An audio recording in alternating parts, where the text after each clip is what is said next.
The rifle slipped from Marcus Thornton's trembling hands and clattered against the frozen tundra as the massive polar bear rose from where it should have been sleeping, the tranquilizer dart still protruding from its thick hide like an accusation.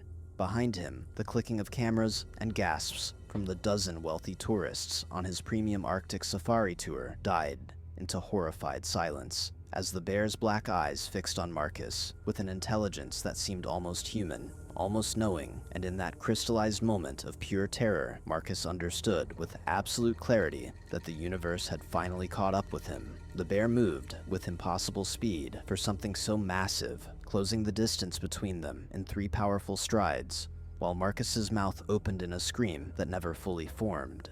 His designer Canada Goose parka and his father's money and his lawyer's phone number all utterly useless against 1,100 pounds of apex predator whose territory he'd invaded one too many times. But what these arrogant bullies didn't know, what Marcus Thornton and his corrupt father, Judge Robert Thornton, and every person who'd helped them bury the truth 18 years ago couldn't possibly understand, was that justice has a memory longer than the Arctic winter, and that the son of the man they'd killed had been waiting, planning, building his case with the patience of someone who'd learned discipline from watching his father track polar bears across this same frozen landscape. Subscribe now to witness how one young man's quest for truth would expose corruption that reached from the ice fields of Churchill, Manitoba, all the way to the marble halls of provincial justice, and how the bears themselves would become instruments of the reckoning that was 18 years overdue. But let's rewind to where it all began, to the cramped apartment above the hardware store on Kelsey Boulevard, where Tommy Reimer was waking up for another day of being invisible. The alarm clock's tinny buzz cut through the December darkness at 4:30 in the morning, and Tommy Reimer slapped it silent before the sound could wake his mother in the next room. The apartment was cold, despite the baseboard heaters running constantly, that particular kind of bone-deep cold that comes from inadequate insulation and wind that screams down from Hudson Bay carrying the promise of worse to come. Tommy dressed quickly in the dark, pulling on thermal underwear and the patched Carhartt work pants he'd bought at the second-hand store. Then the flannel shirt his mother had repaired so many times, the elbows were more patch than original fabric. In the bathroom mirror, a 17-year-old face looked back at him, pale from the long northern winter. His father's gray eyes and strong jawline the only inheritance that mattered anymore. He splashed water on his face and ran wet hands through dark hair that refused to lay flat, then brushed his teeth with the efficiency of someone who'd learned to conserve every minute of every day. The kitchen was barely more than a galley, just enough room for a small table and 2 chairs. But it was clean, and his mother had taped pictures of polar bears to the refrigerator, images his father had taken during his years as a conservation officer, back before everything changed. Tommy made instant oatmeal and ate it standing at the counter while reviewing his physics notes, the textbook propped against the ancient microwave. He had a scholarship exam coming up, his ticket out of Churchill, or at least to university in Winnipeg, and he couldn't afford anything less than perfect scores. His mother called him obsessive, but Tommy knew it was really just math. Poor kids didn't get second chances. You had to be twice as good to get half as far, and he'd accepted that equation years ago. By 5:15, he was out the door and walking through the dark streets toward the port of Churchill, where he worked the early shift loading freight before school. The town was still mostly asleep, just a few lights in windows and the distant barking of sled dogs at one of the tourist operations. Churchill only had about 800 permanent residents, swelling to a few thousand during tourist season when people came to see the bears, and Tommy knew every street and every family and most of their secrets. Small towns were like that. Everyone knew that the Thorntons lived in the big house, on the point with the heated driveway and the view of the bay. Everyone knew that Judge Thornton owned half the commercial properties in town and sat on every board that mattered. Everyone knew that his son Marcus was a year ahead of Tommy at Churchill Secondary and drove a truck that cost more than most people's houses. Everyone knew, but nobody talked about it because the Thorntons had power, and power in a small town was absolute. The work at the port was brutal and mindless, exactly the kind of physical labor that gave Tommy time to think while his muscles burned. He loaded pallets and checked manifests, and operated forklifts alongside men twice his age who treated him with a rough kindness because they'd known his father. Sean Reimer had been a legend in Churchill, not because he was born there, but because he'd loved the place and its bears with a fierce dedication that made him better at his job than anyone before or since. He'd been fair and fearless and funny, the kind of man who could charm tourists into following safety protocols and track problem bears through a blizzard and still make it home for dinner most nights. Tommy had been 7 years old when his father died, old enough to remember the man, but not old enough to understand what had really happened. And for 10 years, his mother had told him the official story. A tranquilizer dart that failed, a bear that woke up too soon, a tragic accident that could have happened to anyone in that dangerous profession. It wasn't until Tommy was 15 and going through boxes in the storage unit that he'd found his father's field journals and started to piece together a different truth. The shift ended at 7:30, and Tommy walked the 2 miles to school in the growing dawn, his breath forming clouds and air cold enough to freeze exposed skin in minutes. Other kids got rides or took the school bus, but Tommy preferred walking, using the time to memorize formulas or practice French vocabulary, turning dead time into productive time. At school, he was invisible, in the way that poor kids often are, not actively bullied, but not included either, existing in a social no man's land, where he could pass through hallways without drawing attention. He sat in the back of most classes, listened carefully, took notes that were really just verbatim transcripts of everything the teachers said, and never raised his hand unless directly called on. His grades were perfect, a steady stream of 90s and 100s that should have made him stand out, but somehow didn't, because he'd learned to make even excellence invisible.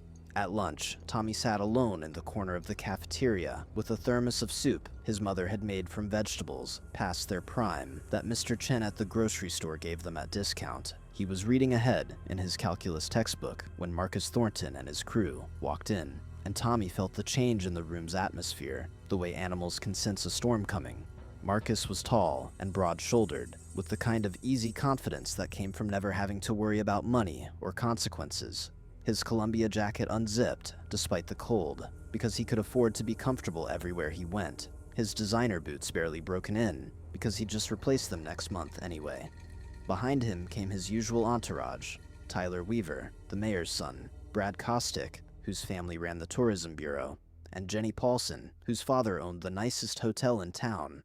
They moved through the cafeteria like royalty, taking what they wanted from other kids' trays, making jokes that weren't quite funny enough to justify the laughter they received, secure in the knowledge that no teacher would challenge them and no parent would believe complaints against them.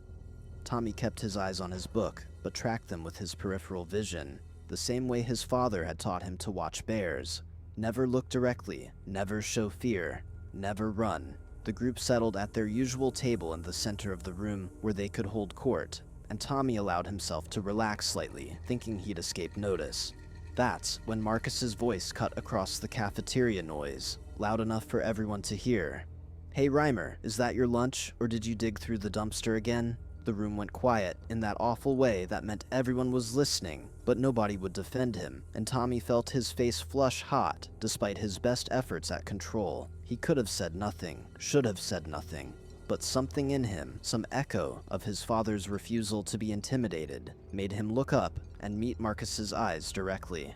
"It's soup," Tommy said evenly. "My mom made it. It's good." It was the wrong thing to say, and he knew it immediately. Saw the flash of anger in Marcus's expression that someone from the bottom tier had dared to respond with dignity instead of shame. But before Marcus could escalate, Mr. Desjardins, the vice principal, walked into the cafeteria, and the moment passed. Though Marcus pointed 2 fingers at his own eyes, and then at Tommy, in a gesture that meant this wasn't over. Tommy returned to his book, but couldn't focus on the equations anymore, his heart racing with the adrenaline of confrontation, even though nothing had actually happened. This was the tightrope he walked every day, trying to maintain his self-respect without provoking the people who could make his life infinitely worse.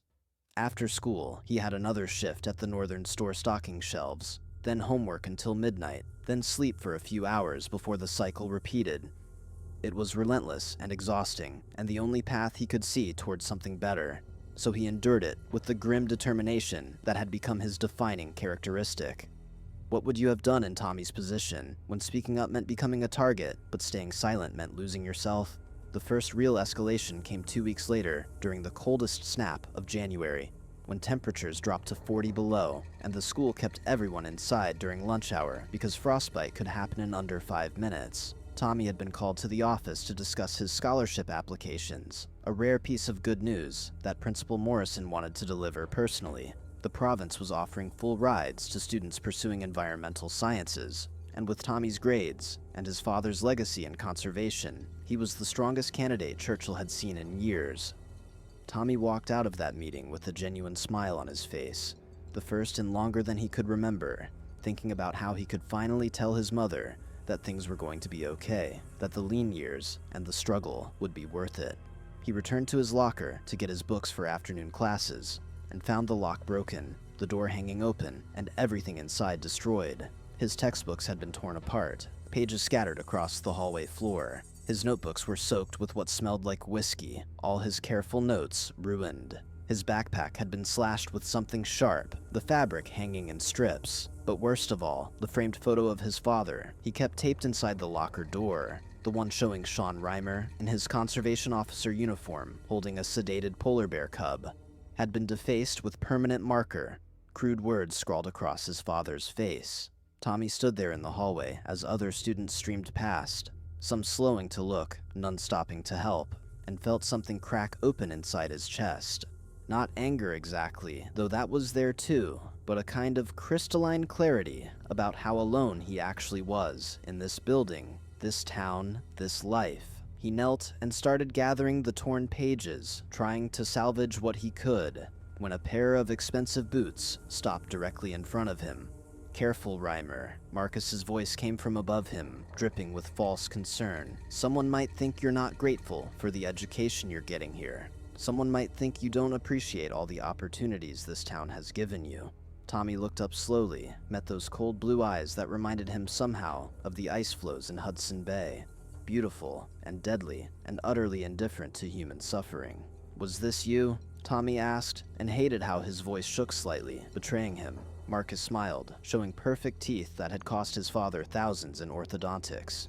"Prove it," he said simply, then walked away, laughing with his friends, leaving Tommy kneeling in the wreckage of his academic life. The vice principal made sympathetic noises and promised to investigate, but Tommy knew nothing would happen. There were no cameras in the hallway, no witnesses would come forward, the Thorntons would deny everything, and their lawyer would threaten legal action if anyone pushed too hard, and eventually it would just be forgotten, like everything else they did.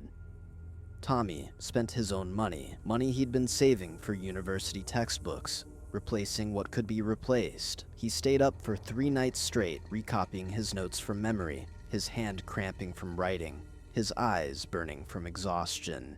His grades didn't slip because he wouldn't allow them to slip, but the smile from the scholarship meeting never came back. At home, his mother noticed the change but didn't push, just held him a little longer when she hugged him goodnight and made his favorite meals with what little they had. She'd learned years ago that some wounds couldn't be healed with words. Tommy started varying his routes to school, arriving at different times, using different entrances, but Marcus's crew seemed to have an uncanny ability to find him. They'd bump him in the hallways hard enough to send his new books flying. They'd start rumors that he was dealing drugs or stealing from the store where he worked. They hacked his email and sent a message to one of his teachers claiming he'd plagiarized an essay, which took weeks to disprove and nearly cost him his perfect GPA. Through it all, Tommy maintained his composure, refused to retaliate, because he understood something they didn't. He was already living with the consequences of one man's death, his father's death, and he wouldn't give them the satisfaction of seeing him break. Besides, he'd started reading his father's journals more carefully, and a pattern was emerging from those careful handwritten notes. A story his father had been documenting in the months before he died. A story about illegal hunts and falsified permits and polar bears killed outside of proper protocols. A story that mentioned Judge Robert Thornton multiple times. A story his father had apparently planned to report to federal authorities before a tranquilizer dart mysteriously failed, and a bear that should have stayed sedated for 2 hours woke up after 20 minutes. The spring thaw came early that year, melting snow revealing garbage, and dead things that had been frozen since October, the whole town smelling like decay and possibility. Tommy had been accepted to the University of Manitoba with a full scholarship, his ticket out officially punched, but instead of relief, he felt a growing certainty that he couldn't leave, not yet. Not until he understood what had really happened to his father. He started spending his free time at the public library, reading old newspapers on microfilm, tracking down archived reports from the Department of Conservation. He talked to old-timers at the Legion Hall who'd worked with his father, bought them coffee, and listened to their stories, piecing together a picture of those final weeks.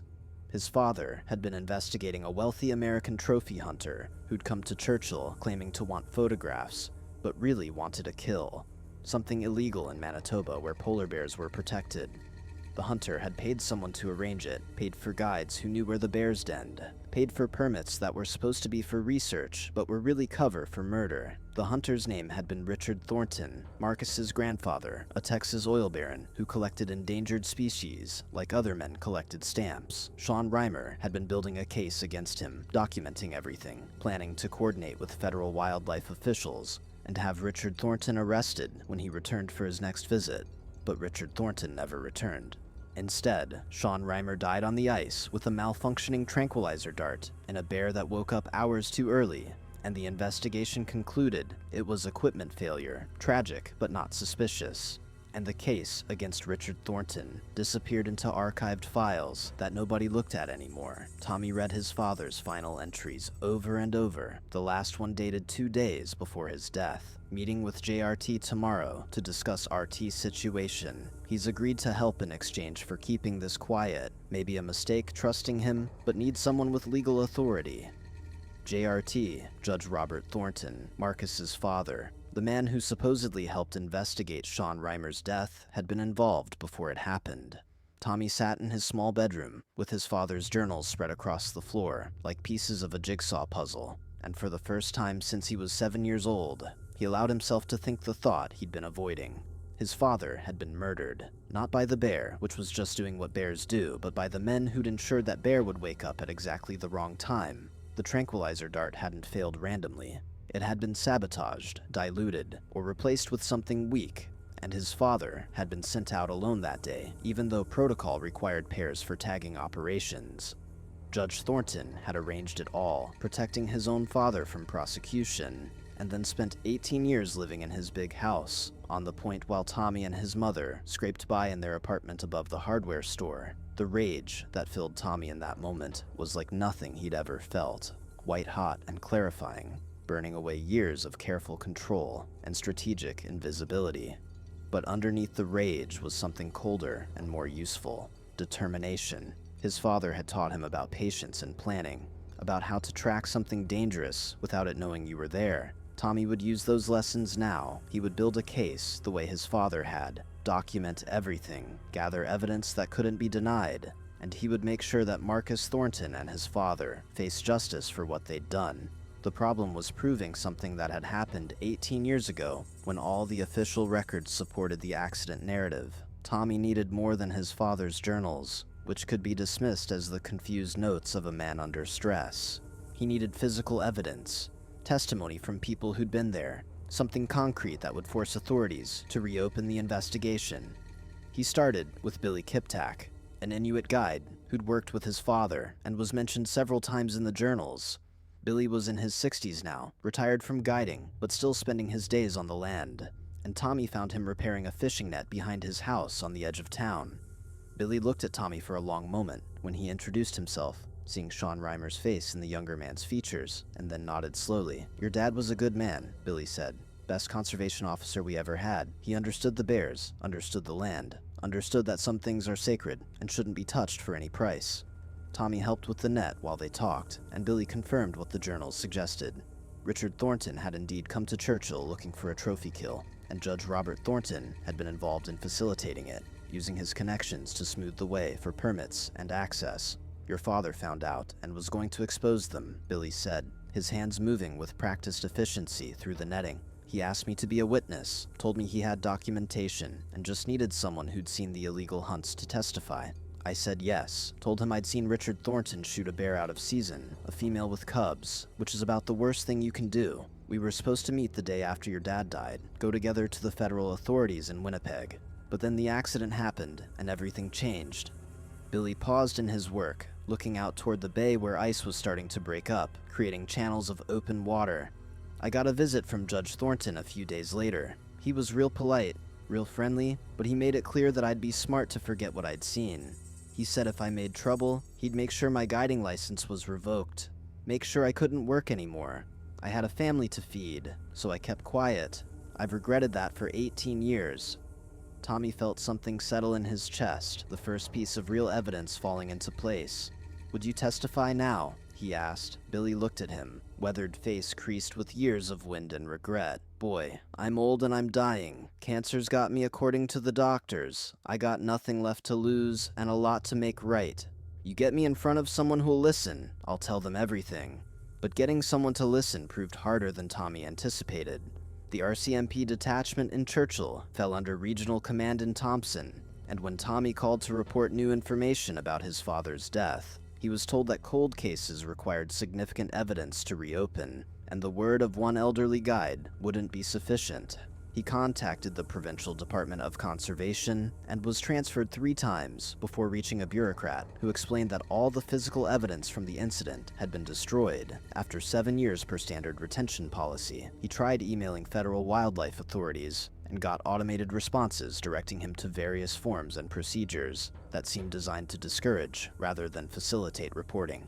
Every official channel he approached led to a dead end, and Tommy began to understand what his father must have felt. The frustration of knowing something was wrong and finding that the system was designed to protect itself rather than pursue truth. He needed something bigger, something that couldn't be ignored, and he started to form a plan that was either brilliant or completely insane.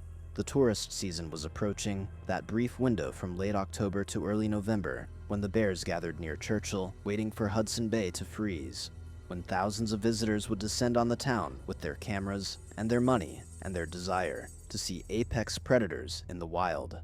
Marcus Thornton had started his own guiding operation 2 years earlier, catering to ultra-wealthy clients who wanted exclusive access and personal attention, charging prices that made the established operators look cheap.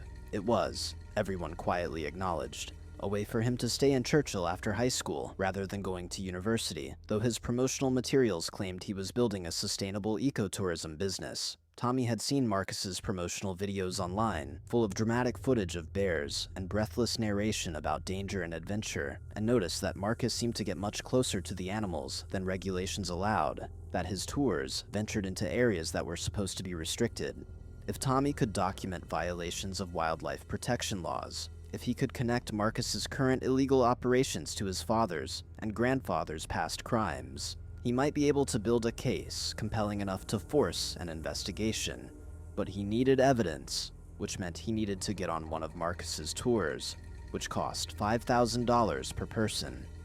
Tommy had exactly $800 saved from his various jobs, money that was supposed to be for university expenses, and there was no legitimate way he could afford the fee. He was contemplating this problem while working his evening shift at the northern store when he noticed Samuel Grant, the new stock manager who'd transferred from Winnipeg a month earlier, watching him with unusual interest. Sam was in his 50s, a quiet man with military bearing who kept to himself, and Tommy had found him competent and fair to work with, though they'd never had more than professional exchanges. That night, as Tommy was finishing his shift, Sam approached him with a directness that was startling. "You're Sean Reimer's kid," Sam said, not a question, but a statement.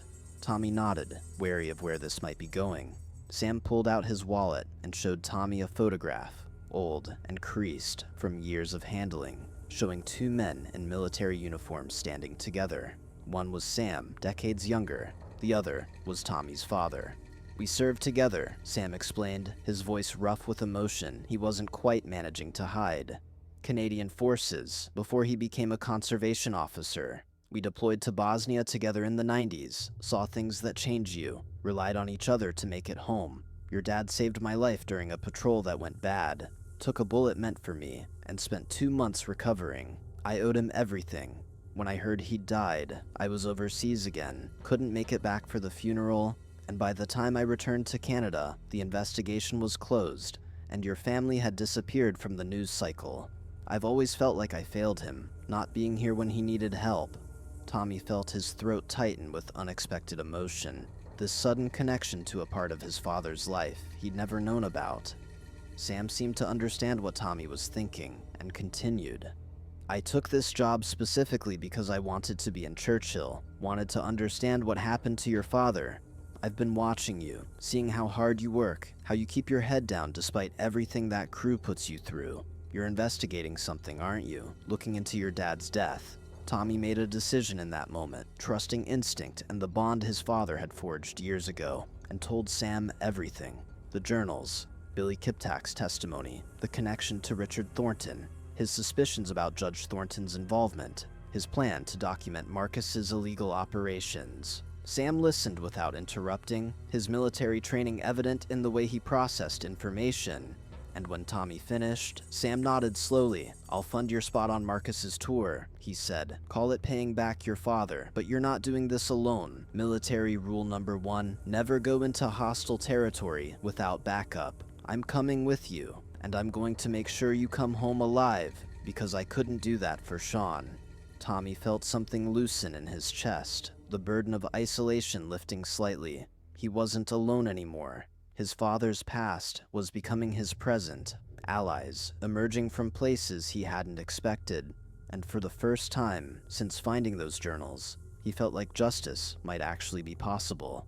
They planned carefully over the next few months, using Tommy's graduation and summer before university as cover for why he'd be working less, and spending more time preparing for the tour. Sam's military background proved invaluable. He taught Tommy how to document evidence properly, how to use small cameras and recording devices, how to maintain situational awareness in potentially dangerous environments. They researched polar bear behavior and Churchill's bear management protocols, studying the regulations that Marcus was likely violating and how to prove those violations.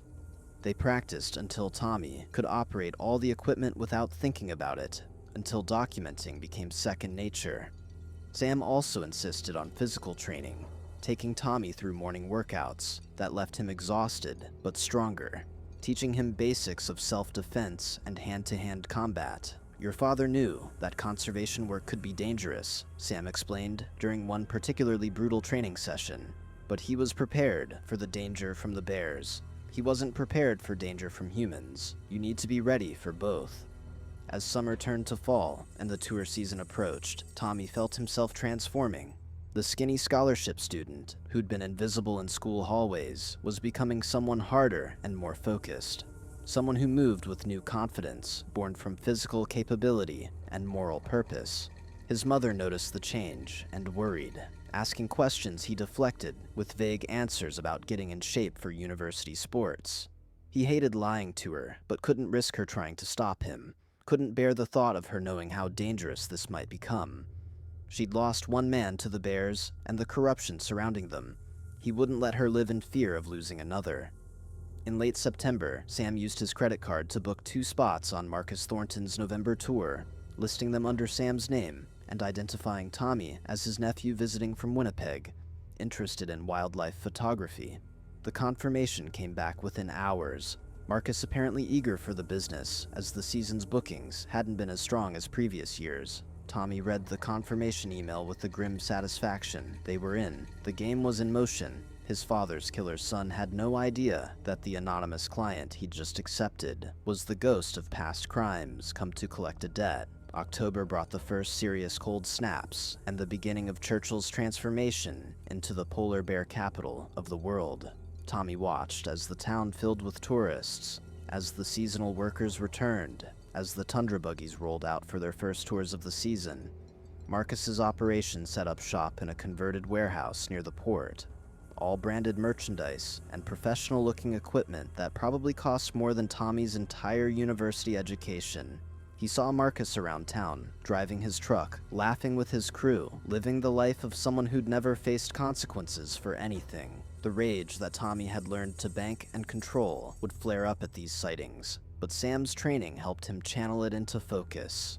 Anger makes you sloppy, Sam would remind him. Your father was methodical. Be like him. Be patient. Build the case. The reckoning will come. Tommy held on to those words like a mantra, especially during the night when doubt would creep in, when he'd wonder if he was crazy to think he could take down a powerful family that had spent nearly 2 decades covering their tracks. The tour was scheduled for November 6th, a 6-hour expedition onto the tundra with just 6 clients plus Marcus and his assistant guide. Sam and Tommy arrived at the warehouse at dawn to find the other 4 clients already there, a retired couple from Germany and 2 younger women from Toronto who were photographers. Marcus greeted everyone with practiced charm, looking professional in his branded cold weather gear, his smile revealing nothing of the casual cruelty Tommy had experienced in school. If Marcus recognized Tommy, he didn't show it, treating him with the same polite professionalism he extended to all the clients. They loaded into a modified truck with a raised suspension and heated passenger compartment, and Marcus began his safety briefing as they drove north out of town. Polar bears are the largest land predator on Earth, Marcus explained, voice confident and authoritative. An adult male can weigh 1,400 pounds and run 30 miles per hour despite their size. They're curious, intelligent, and absolutely fearless. We maintain a safe distance at all times, never approaching closer than the regulations allow. And if a bear shows any signs of stress or aggression, we immediately retreat. Tommy recorded everything with the camera hidden in his jacket, capturing Marcus's words about following regulations, creating a baseline against which to measure the violations he was certain would come. They drove for nearly an hour, leaving the tree line behind and entering the rocky tundra where snow had already accumulated in drifts, and the wind hit them in gusts that made the heavy vehicle rock. The landscape was beautiful in its harshness, all whites and grays, and that peculiar quality of light you only get at high latitudes, where the sun stays low even at midday. They saw their first bear around 9 a.m., a young male moving along a ridge, and Marcus stopped the vehicle at what appeared to be a respectful distance, while clients took photographs and asked excited questions. But as the morning progressed and they encountered more bears, Tommy noticed the distances getting shorter, Marcus edging closer with each encounter, explaining that these particular bears were habituated to vehicles and didn't mind the proximity, though Tommy knew from his research that habituation was exactly the kind of behavior conservation officers were supposed to prevent. By early afternoon, they'd seen 6 bears and gotten some spectacular photographs, and the other clients were thrilled, already talking about how this was the experience of a lifetime. That's when Marcus's radio crackled, and his assistant guide, a local kid named Derek, who was clearly just following orders, announced he'd spotted a large male near a seal kill about 2 miles from their position. Marcus's eyes lit up with predatory excitement, and he turned to the group with a conspiratorial smile. Now, what I'm about to offer you is completely optional and not part of the standard tour, he said, voice dropping like he was sharing a secret. But if you're interested in a truly once-in-a-lifetime experience, Derek's found a big male actively feeding. We can get significantly closer than usual because he's distracted by the kill. This is how the television documentaries get their dramatic footage. It's not technically by the book, but it's also not dangerous if you know what you're doing. And I know what I'm doing. Anyone who wants to see a polar bear up close, I mean really up close, say the word. Anyone who'd rather play it safe, no judgment, we can continue the standard tour. The German couple exchanged uncertain looks, but the Toronto women were immediately enthusiastic, and Tommy saw his opportunity. I'm in, he said, trying to sound like an excited tourist rather than someone gathering evidence. Sam nodded his agreement, playing his role as supportive uncle.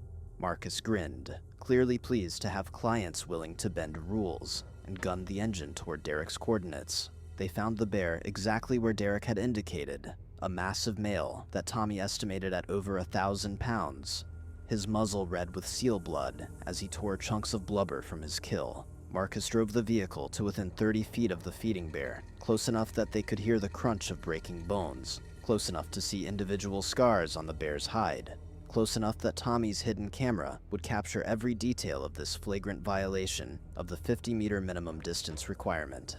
The bear looked up at them, assessed them, with those black eyes that seemed to see through metal and glass to the soft meat inside. then returned to his meal with the confidence of something that had no natural enemies and knew it. "This is incredible," one of the Toronto women breathed, her camera clicking frantically.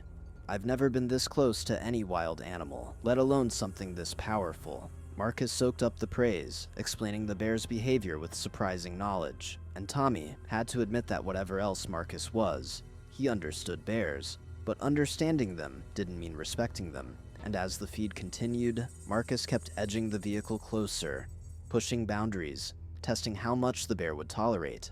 They were down to about 20 feet when the bear stood up on his hind legs, a display that made several clients gasp because suddenly they were looking at something over 10 feet tall, several thousand pounds of muscle and teeth and claws, and the vehicle that had seemed protective now felt like tissue paper. The bear dropped back to all fours and took 3 steps toward them, not charging exactly but definitely approaching, and Tommy felt his heart rate spike with genuine fear, because they were close enough now that if the bear wanted to, it could reach them in seconds. Marcus finally showed some sense and reversed the vehicle, putting distance between them and the bear until it lost interest and returned to its kill.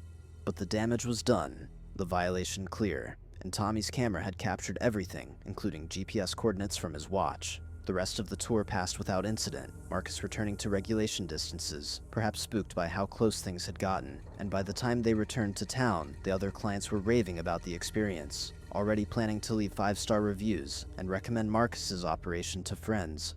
Tommy and Sam said their polite goodbyes and returned to Sam's apartment, where they reviewed the footage and confirmed they had everything they needed. Clear video of Marcus violating minimum distance requirements, audio of him offering to break regulations, documentation of multiple incidents of harassment of wildlife, as defined by the Federal Species at Risk Act. It was enough to get his operation shut down and possibly face criminal charges. But Tommy wasn't satisfied with just that. He needed to connect this to his father's death, needed to prove that the Thornton family's disregard for wildlife laws and ethics had been consistent for decades. That's when Billy Kiptak called with news that changed everything. The old guide's voice was weak over the phone, his breathing labored, but his message was clear.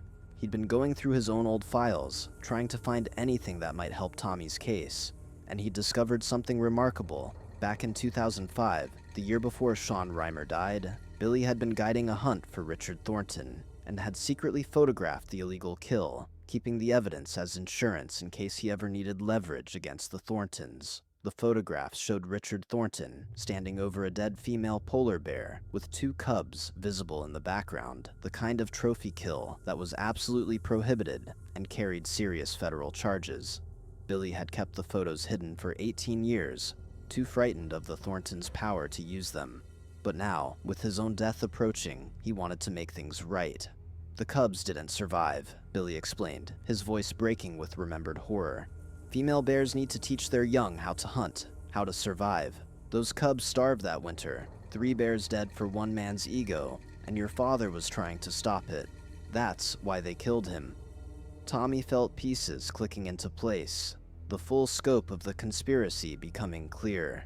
Richard Thornton had killed a protected bear illegally in 2005. Sean Reimer had documented it and was building a case with Billy's testimony. Judge Robert Thornton had helped his father evade prosecution by arranging Sean Reimer's death and making it look like an accident. Marcus Thornton was now running an operation that violated the same wildlife protection laws his grandfather and father had broken, continuing a family tradition of treating nature as something to exploit rather than protect. 3 generations of corruption, all connected, all vulnerable, if the evidence could be properly presented. Tommy and Sam spent a week organizing everything. Billy's photographs from 2005, Sean Reimer's journals documenting the investigation, Billy's signed testimony about witnessing the illegal hunt, Tommy's video evidence of Marcus's current violations, timelines showing the connection between Sean's investigation and his death, technical analysis of the supposedly failed tranquilizer dart that had been just barely preserved in archived evidence. They built a case that was comprehensive and compelling, the kind of documentation that couldn't be dismissed or buried by local corruption. The question was where to take it. Local RCMP had already shown disinterest, and provincial authorities would take months to review and might still be influenced by Judge Thornton's connections. They needed someone with authority and motivation to move quickly, someone outside the local power structure. Sam suggested the Federal Department of Justice's Environmental Crimes Unit, which had jurisdiction over Species at Risk Act violations, and the resources to investigate historic cases, if sufficient evidence warranted. It took 3 weeks of calls and emails and navigating bureaucracy, but eventually they got a meeting with Special Agent Catherine Wells, a federal investigator who specialized in wildlife trafficking and protection violations. She flew to Churchill in late November, just as the bay was starting to freeze, and the bears were heading out onto the ice, and sat in Sam's apartment for 6 hours, reviewing every piece of evidence Tommy and Sam presented. Wells was in her 40s, sharp-eyed and thorough, asking detailed questions and taking extensive notes, and Tommy watched her face as she worked through the material, trying to gauge whether she was taking them seriously or just going through motions. When she finally looked up from the last document, Wells's expression was grim. "This is one of the most comprehensive evidence packages I've seen from civilian investigators," she said carefully. "The documentation is thorough, the chain of evidence is clear, and if even half of what you're alleging is true, we're looking at multiple federal violations spanning 2 decades, plus potential criminal charges related to Sean Reimer's death. But you need to understand something. Judge Thornton has friends in high places. His family has money for the best lawyers. Marcus Thornton will claim his tour violations were mistakes in judgment, not criminal intent. And proving that Sean Reimer was murdered rather than killed in a tragic accident will be extremely difficult even with this evidence." She paused, choosing her words carefully. "I believe you. I think your father was killed to protect the Thorntons from prosecution, and I think this family has been exploiting their power and position for years. But believing something and proving it in court are different standards. Are you prepared for what comes next? Because once I open this investigation officially, it becomes public. The Thorntons will know you're behind it. They'll come after you with everything they have, legal and otherwise. Your life in Churchill will become very difficult, possibly dangerous. I need you to be certain this is what you want." Tommy looked at his father's photograph on the wall, the one showing Sean Reimer in his conservation officer uniform, smiling with the confidence of someone who believed in justice and order and the basic decency of the world. That confidence had gotten him killed, but it had also made him the kind of man worth remembering, worth honoring. "My father spent his life protecting things that couldn't protect themselves," Tommy said quietly. "Bears, wilderness, the rules that keep both safe from people who think money and power let them do whatever they want. He died trying to expose corruption, and for 18 years, that corruption has been allowed to continue because nobody would stand up to it. If I walk away now, if I choose safety over truth, then his death meant nothing, and the Thorntons win forever. So yes, I'm certain. Open the investigation. I'll deal with whatever comes."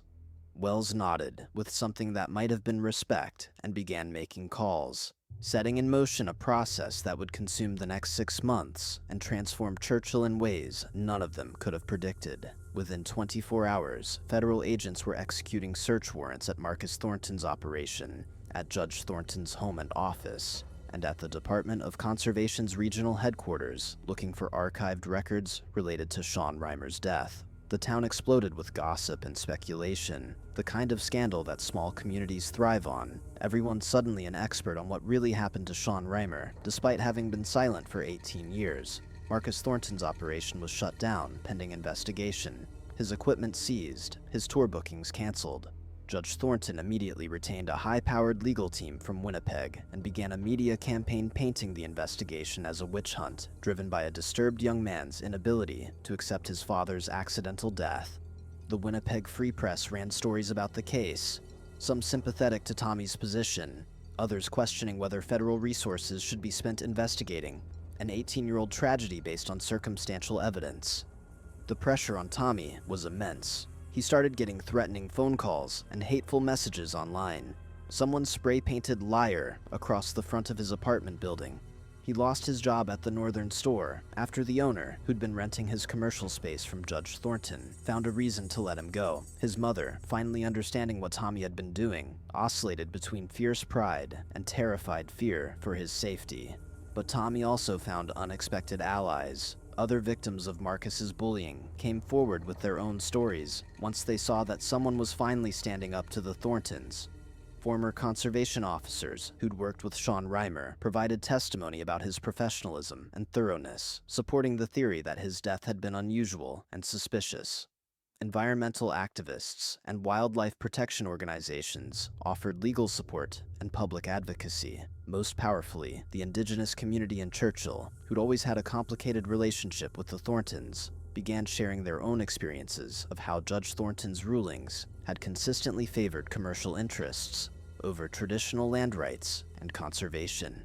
A movement was building, years of suppressed anger and resentment finding an outlet through Tommy's case, and the federal investigation expanded to include not just the specific charges against the Thorntons, but a broader examination of corruption in Churchill's wildlife management and legal systems.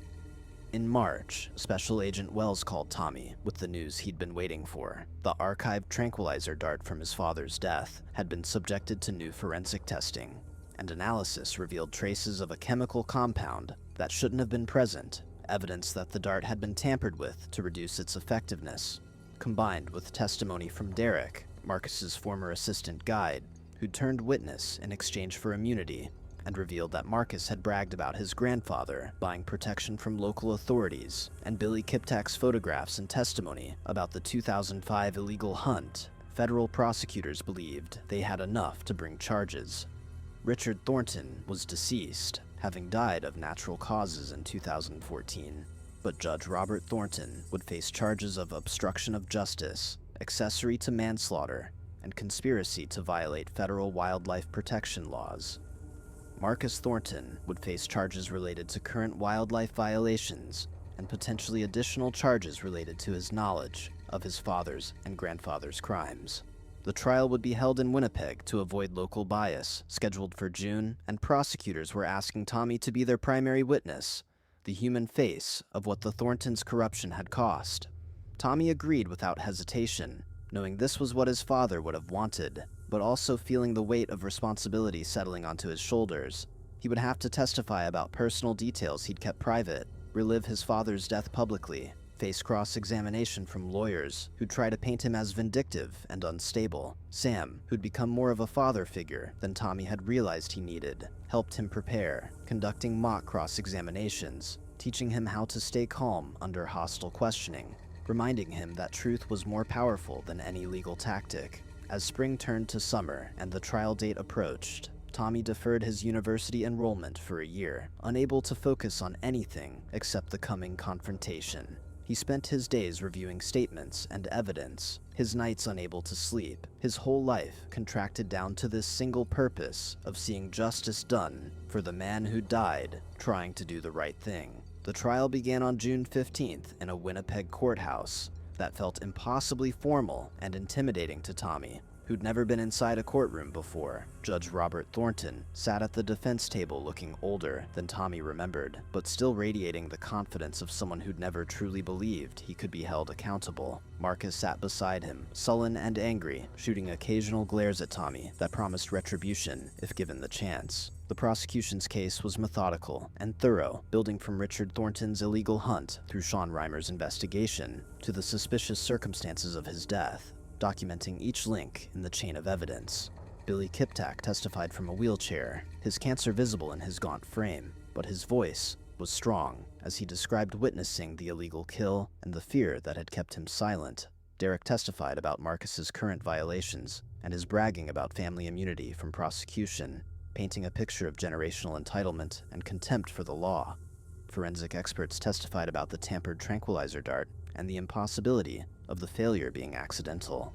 Tommy's testimony lasted 2 full days, the prosecution walking him through his father's journals and his own investigation, establishing the timeline and the connections between past and present crimes. On cross-examination, the defense attorneys tried to break him, suggesting he was a troubled young man obsessed with conspiracy theories, unable to accept that accidents happen, motivated by jealousy of the Thorntons' success and wealth. They questioned his motives for taking Marcus's tour, implying he'd entrapped Marcus into violations that wouldn't have otherwise occurred. They challenged the authenticity of his father's journals, and suggested he might have altered entries to support his theories. Tommy endured it all with the patience Sam had taught him, answering each question directly and honestly, never rising to the bait of emotional manipulation. When the defense attorney asked him why he'd spent years investigating instead of accepting the original accident ruling, Tommy looked directly at the jury and said simply, "Because my father taught me that the truth matters more than convenience, and that protecting things that can't protect themselves is worth whatever it costs you personally.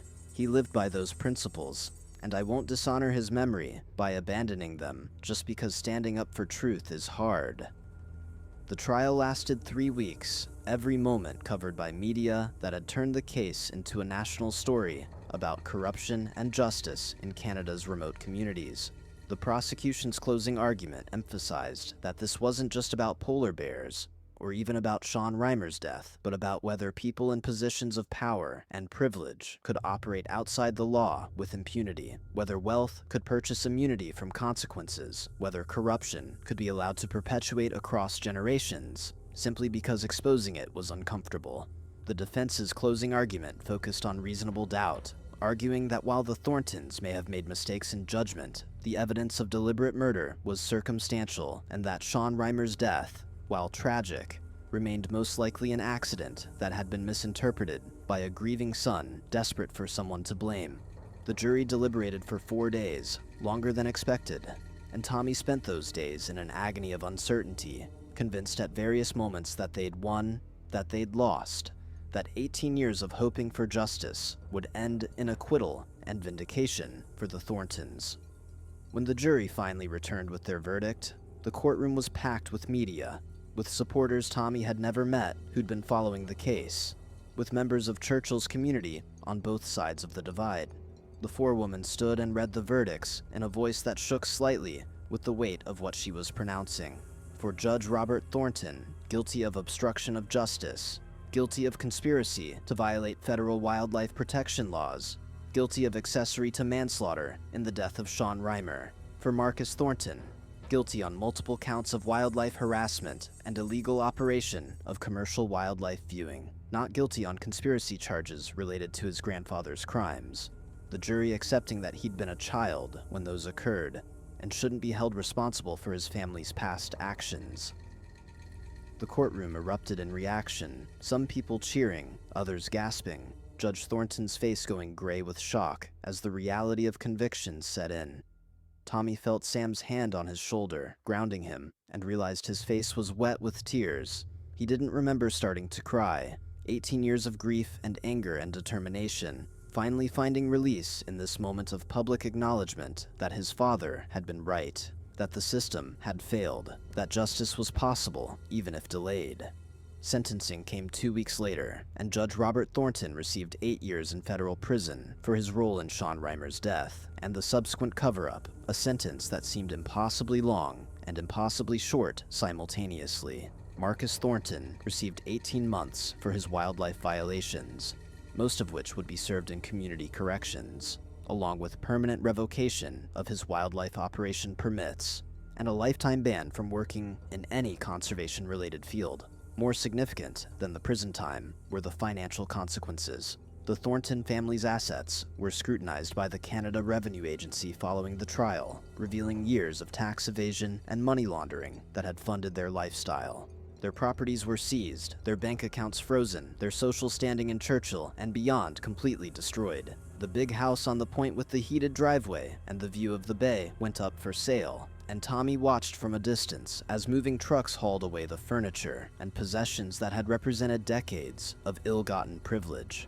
Marcus left Churchill immediately after sentencing, reportedly moving to Calgary, his social media accounts deleted, his existence erased from the town he'd once dominated. Judge Thornton was disbarred before beginning his prison sentence, a final official acknowledgement that he'd betrayed the legal system he'd sworn to uphold.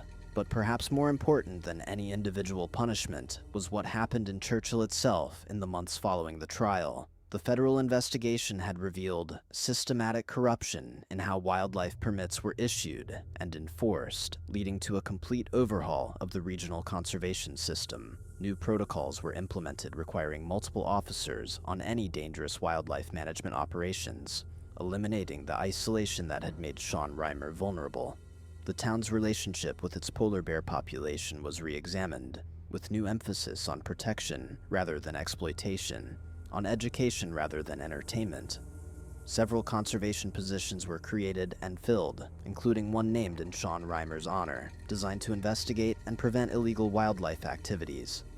Billy Kiptak lived just long enough to see the verdicts, dying peacefully 3 weeks after the trial, with the knowledge that he'd finally made right what he'd kept silent for too long, and his funeral drew hundreds of people from across Manitoba who came to honor a man who'd found courage late, but had found it nonetheless.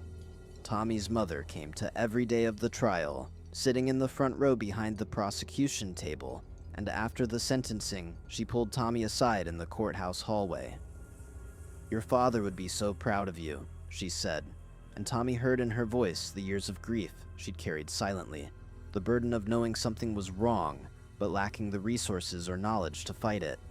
"I was angry when I found out what you were doing, terrified I'd lose you like I lost him. But you were right to seek the truth. You gave me back my husband's memory, restored his reputation, showed the world who he really was. That's a gift I can never repay."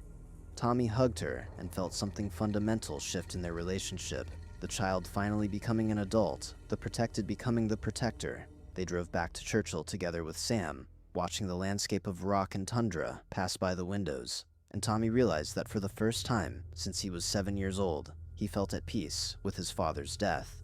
Not because the pain was gone, but because the injustice had been addressed, the lies exposed, the truth acknowledged. The University of Manitoba welcomed Tommy that fall with a full scholarship and considerable publicity, eager to be associated with the young man who'd become a symbol of justice and environmental protection. He studied environmental sciences as planned, but with a new focus on wildlife law and conservation policy, determined to prevent other families from experiencing what his had endured. Sam stayed in Churchill and eventually became the stock manager at Northern Store, using the position to mentor other young people from struggling families, to be the ally and father figure that Tommy had needed. They stayed in close touch, speaking weekly, and Sam attended Tommy's graduation 4 years later with pride that was unmistakably paternal. In Churchill itself, the aftermath of the Thornton trial led to a broader reckoning with how the community had allowed corruption to persist, how silence and fear had enabled injustice. And while change was slow, it was real. The town's relationship with its polar bears evolved toward genuine respect and protection.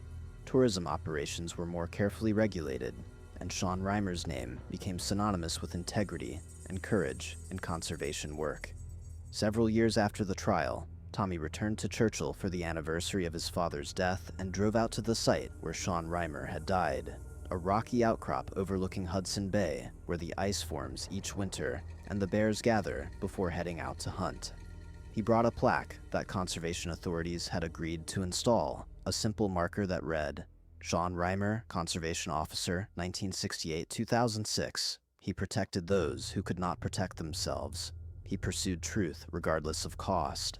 He showed us that courage means standing up for what's right, even when facing overwhelming power. In his memory, we commit to honor his example and safeguard the wildlife and wilderness of this place for generations to come." Tommy secured the plaque to a boulder with Sam's help, and they stood in the Arctic wind, watching the ice extend into the bay, watching the bears move across the landscape in their ancient patterns. And Tommy spoke to his father in a way he hadn't been able to since childhood. "I finished it, Dad.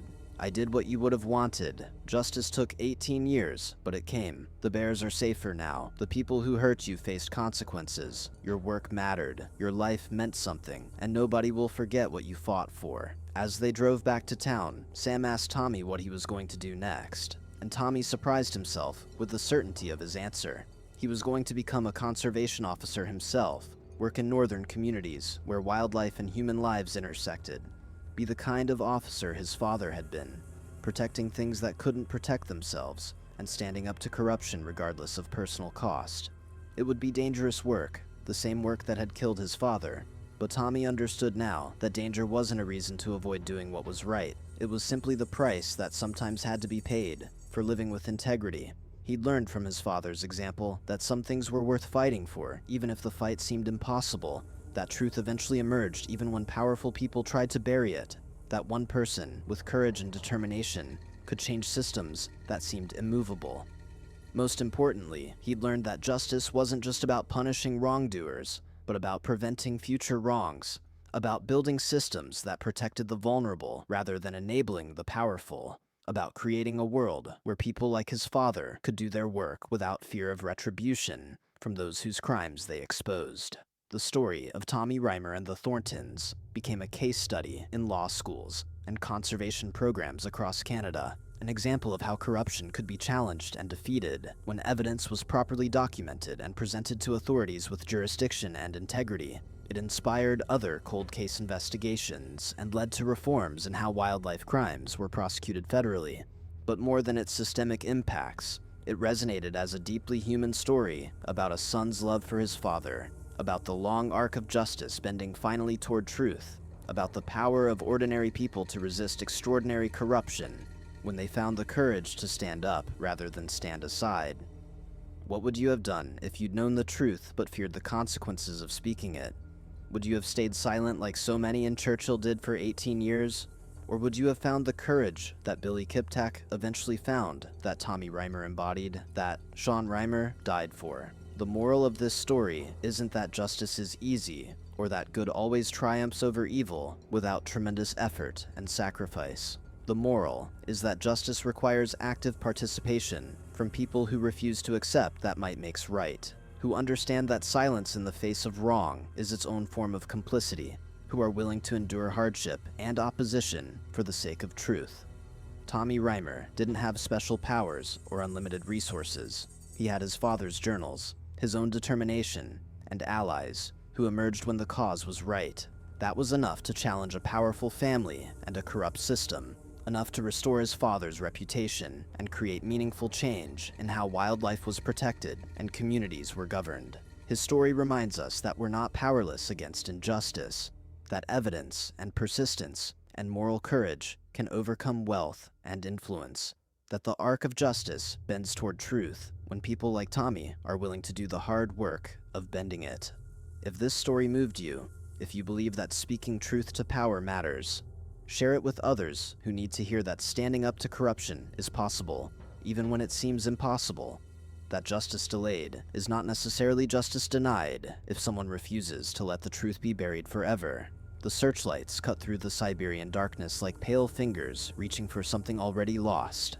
And in that moment, as the massive brown bear rose on its hind legs, towering over the man who had survived 3 years of hell, only to meet this, there was a kind of terrible poetry in it. The former professor's eyes widened, not with the fear you might expect, but with something else. Recognition, perhaps, or maybe resignation that justice in this world takes forms we cannot predict or control. But what these arrogant bullies who wore the uniform of the Soviet state didn't know, what the sadistic guards who had beaten and starved and degraded him could never have imagined, was that this story would reach beyond these frozen woods, beyond their careful lies and fabricated reports, to expose the rot at the heart of their precious system. Subscribe now to witness how even in death, the truth finds a way to rise from the snow and permafrost, how the innocent leave marks that cannot be erased by official stamps and falsified documents. But let's rewind to where it all began, to a railway platform in Moscow 3 years earlier, to a man who had committed no crime except teaching his students to think. Dmitry Volkov had been a literature professor at Moscow State University, 31 years old, unmarried, living in a modest apartment that smelled of old books and the black tea he drank while grading papers late into the night. He was the kind of man who noticed things. The way light fell through classroom windows, the slight tremor in a student's voice when they were afraid to speak their mind, the exact moment when understanding dawned in someone's eyes. His students loved him because he treated their ideas with respect, even when he disagreed, especially when he disagreed. He had a gentle manner that concealed a spine of iron, forged by a childhood watching his father, a decorated veteran of the Great Patriotic War, refuse to compromise his principles, even when it cost him promotions and party favor. That father now lived in a tiny flat in Leningrad, his war medals gathering dust in a drawer, his lungs scarred from German gas attacks, his letters to Dmitri filled with quiet wisdom about enduring hardship with dignity. Dmitri had inherited that same stubborn integrity, that same inability to pretend he believed things he knew were lies. His morning routine had been simple before they came for him. He woke at 6, did the exercises his father had taught him, push-ups, squats, stretches that kept the body ready for whatever came, then walked to the corner bakery where Anna Petrovna saved him a loaf of dark bread that was only slightly less stale than what the other customers got. He taught 3 classes each day, held office hours where students lingered to discuss Dostoevsky and Tolstoy, the dangerous questions about suffering and redemption that great literature forced you to confront. In the evenings, he visited his neighbor, old Mikhail Sergeyevich, a former priest who had somehow survived the purges and now worked as a janitor at the university. Their chess games punctuated by conversations that never quite said what they meant, but communicated everything important. Dmitri lived carefully, modestly, harming no one, helping where he could. He'd given his winter coat to a homeless veteran last December, tutored students who couldn't afford books, once stopped traffic to carry a stray dog with a broken leg to a veterinarian. He was, by any reasonable measure, exactly the kind of citizen a society should cherish and protect. But in Stalin's Russia, reason had long since fled, replaced by paranoia and a bureaucracy of cruelty that fed on its own citizens like a machine that required regular blood sacrifices to function. The denunciation came from a source Dmitri never learned, perhaps a jealous colleague, perhaps a student who misunderstood a lecture on Kafka's The Trial, perhaps just a quota that needed filling when the local NKVD office fell short of its monthly arrest targets. It didn't matter. What mattered was the knock at 4 in the morning, the way his door splintered because they didn't wait for him to answer, the hands that grabbed him, and the voice that told him he was accused of anti-Soviet agitation and spreading bourgeois propaganda. They gave him 10 minutes to dress, wouldn't let him make a phone call, confiscated the manuscript of his scholarly work on Pushkin that represented 5 years of research. His father's letters, found in a desk drawer, were deemed evidence of his corrupting family influence. His copy of Shakespeare's works, annotated with his own thoughts in the margins, proved his dangerous fascination with Western decadence. The trial, if you could call it that, lasted 18 minutes. The judge, a heavy-set man with eyes like dead fish, read from a prepared statement. The prosecutor, who couldn't have been more than 25, presented no evidence beyond the denunciation itself, and several out-of-context quotes from Dmitri's lectures, twisted into confessions of thought crime. When Dmitri tried to speak in his own defense, to explain that discussing the psychological complexity of Raskolnikov was not the same as advocating murder, the judge banged his gavel and declared that his very attempt to defend himself demonstrated his guilt and lack of remorse. 25 years in a labor camp, the sentence came down like an axe. His life, his work, his future, all of it erased in the time it took to smoke a cigarette. They took him directly from the courtroom to a holding cell, then to a cattle car that would carry him and hundreds of other condemned souls across the vastness of Russia to Siberia, to the place where the Soviet Union sent people it wanted to forget. The camp was called Kolyma 7, though the prisoners just called it the end of the world. It sat in a valley surrounded by taiga forest, so thick that the summer sun barely penetrated the canopy, and winters when the temperature dropped to 50 below, and men's breath froze in clouds of ice crystals that hung in the air like accusatory ghosts. The barracks were rough timber structures that leaked wind through every gap. The bunks were wooden planks without mattresses, and the daily ration was 800 grams of bread that was more sawdust than grain, watery soup with occasional evidence that a vegetable had once been near it, and lukewarm tea that tasted like rust. The work was logging, 12 hours a day, swinging axes and operating saws, hauling timber through snow and mud, meeting quotas that were calculated to be just barely achievable by men who weren't slowly starving to death. Those who failed to meet their quota had their rations reduced. Those whose rations were reduced became too weak to meet their quota. It was a death spiral, engineered with bureaucratic precision, but Dmitri had his father's training to fall back on. The veteran had taught his son that survival was a discipline, not luck. You ate slowly, chewing every bite, extracting maximum nutrition. You exercised even when exhausted, keeping your muscles from atrophy. You found ways to stay clean, to avoid the infections that killed more men than the cold or the work. You made yourself useful, found skills that gave you value beyond your ability to swing an axe. Dmitri could read and write, precious commodities in a camp where most prisoners were barely literate. He helped other prisoners write letters home, letters that were censored but still carried some kernel of truth, some proof they were still alive. He kept track of quotas and work assignments, his professor's mind capable of holding columns of numbers that the guards couldn't be bothered to record properly. He told stories in the barracks at night, reciting from memory the plots of novels and plays, giving men something to think about besides their frozen feet and empty stomachs.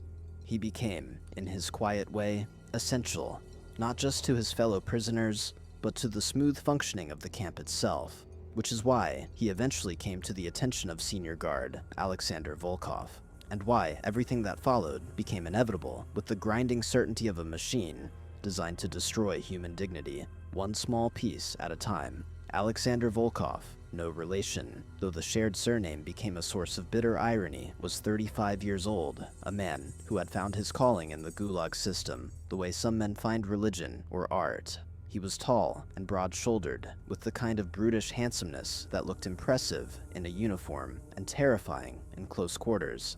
He came from a family of petty functionaries in Minsk, the kind of people who had collaborated enthusiastically with whoever held power. First the Tsar, then the Bolsheviks, their principles as flexible as their spines. His father had been a low-level party official who drank himself to death after being passed over for promotion one too many times.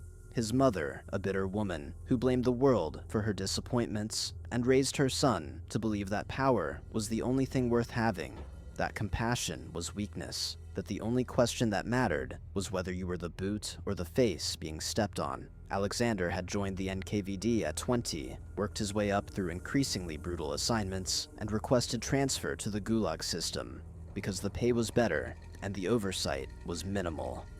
Out here in the Siberian wilderness, thousands of kilometers from Moscow, men like him were effectively gods. Their word law, their cruelty limited only by their imagination and the vague requirement that some prisoners survive long enough to meet the timber quotas. He wore his uniform like armor, kept his boots polished to a mirror shine, even in the mud and snow, and cultivated a reputation for creative punishment that kept the prisoners terrified and compliant. He had a riding crop he'd inherited from his father, leather worn smooth by decades of use, and he used it frequently, the sharp crack of it against flesh, a sound that echoed across the camp yard and made men flinch even when they weren't the target. His entourage consisted of 3 other guards: Victor, a sadist from Odessa who enjoyed causing pain for its own sake; Sergei, a stupid brute from a collective farm who followed orders without thought; and young Nikolai, barely 20, who had come to the camp still believing in the righteousness of their cause, and was slowly being corrupted by the system's casual cruelty. These 4 men controlled every aspect of the prisoners' lives, decided who ate and who starved, who lived and who died, their power absolute within the camp's barbed wire perimeter. Above them was the camp commandant, a colonel who spent most of his time drunk in his quarters, signing whatever reports Alexander placed in front of him, and beyond him, a bureaucratic chain that stretched back to Moscow, but might as well have been on the moon for all the oversight it provided. Alexander first noticed Dmitri during a routine inspection of the work crews. The professor was hauling logs with 2 other prisoners, moving with the efficiency that spoke of careful energy conservation. And when Alexander looked at the quota sheet, he saw that Dmitri's crew consistently met their targets despite being made up of older, weaker men. He pulled Dmitri aside, asked him how he managed it. Dmitri explained calmly that he organized the work efficiently, matched tasks to each man's remaining strengths, kept track of the pace, so they didn't exhaust themselves too early in the day. Alexander saw immediately the threat this represented: a prisoner who could think, organize, lead, and also the opportunity. He assigned Dmitri to manage the logging quotas for his entire section, a position that gave the professor access to supplies, records, and a degree of trust that was dangerous for both of them. For 6 months, their relationship existed in a strange equilibrium. Dmitri did his job well, the timber quotas were met, and Alexander looked good in the reports that went back to the regional headquarters. The guard even began to seek Dmitri out for conversation, intellectual discussions that Alexander had been starved for in this cultural wasteland. They talked about literature, history, philosophy, subjects Alexander had pretensions to understand, but only superficial knowledge of. Dmitri, understanding that his survival depended on keeping this man engaged, played the role of patient teacher, feeding Alexander's vanity while never openly challenging him. It was a delicate dance, and Dmitri performed it with the skill of a man who understood that his life hung by a thread that could snap at any moment. The first crack in the facade came when Alexander, emboldened by vodka and Dmitri's apparent deference, began to express his own views on art and literature, views that were crude and reductive, party-line propaganda dressed up in intellectual language. Dmitri, forgetting himself for a moment, gently corrected an interpretation of Tolstoy, explained the actual thematic complexity of war and peace in a way that made it clear Alexander had never really understood the novel he claimed to admire. The guard's face darkened, his hand moved to the writing crop at his belt, and Dmitri saw his mistake instantly.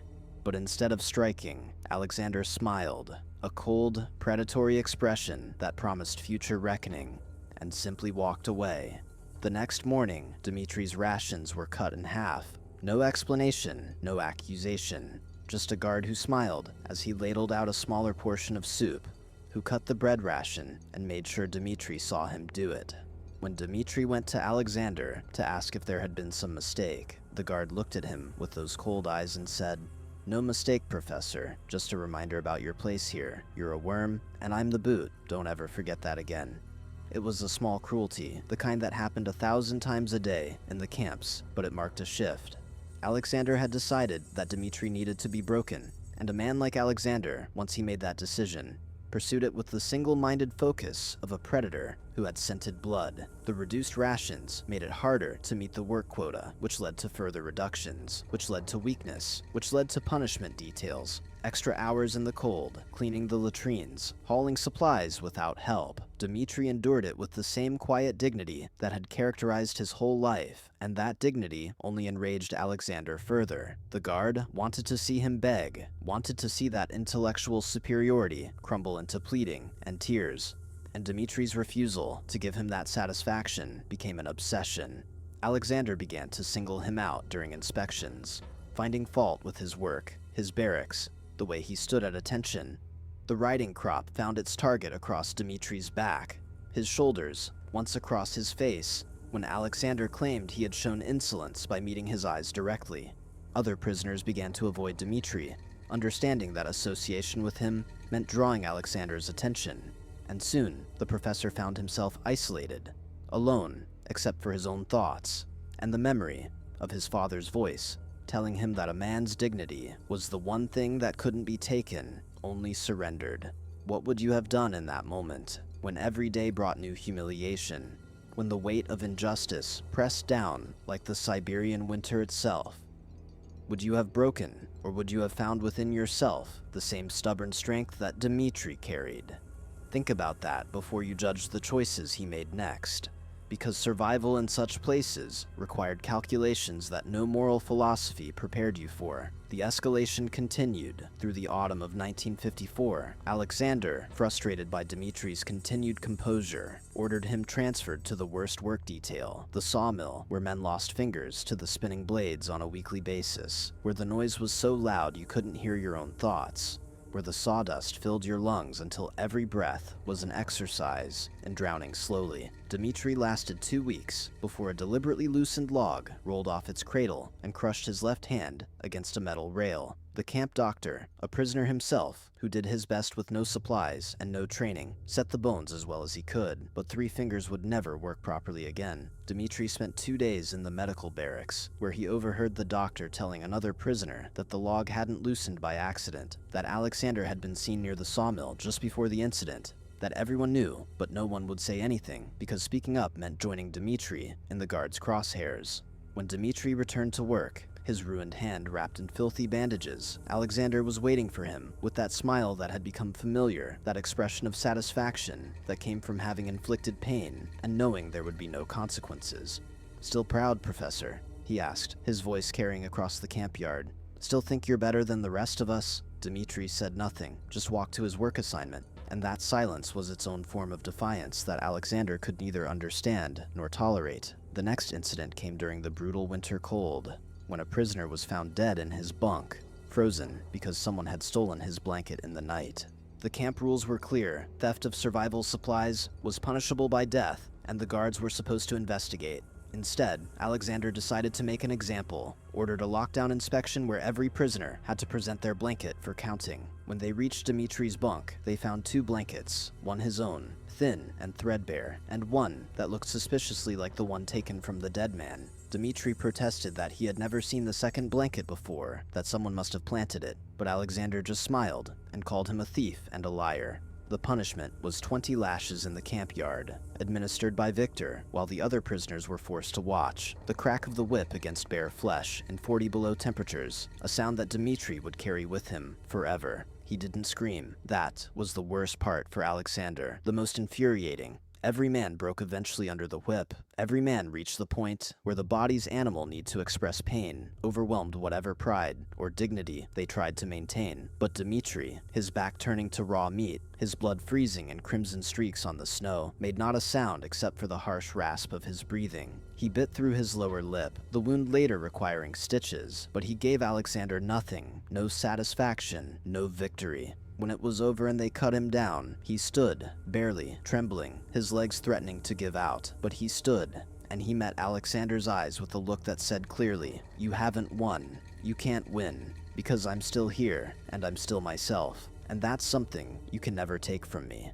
It was after that beating that Dmitri began to plan his escape. Not immediately, not in some dramatic moment of decision, but gradually, the idea taking root like a seed in frozen soil, waiting for the right conditions to germinate. He had seen other prisoners attempt it, desperate, poorly planned efforts that ended with the fugitives caught within hours or days, brought back and executed in front of the assembled camp as a deterrent. But Dmitri had advantages those men lacked. He had his mind, still sharp despite the hunger and exhaustion. He had his father's training in survival and endurance.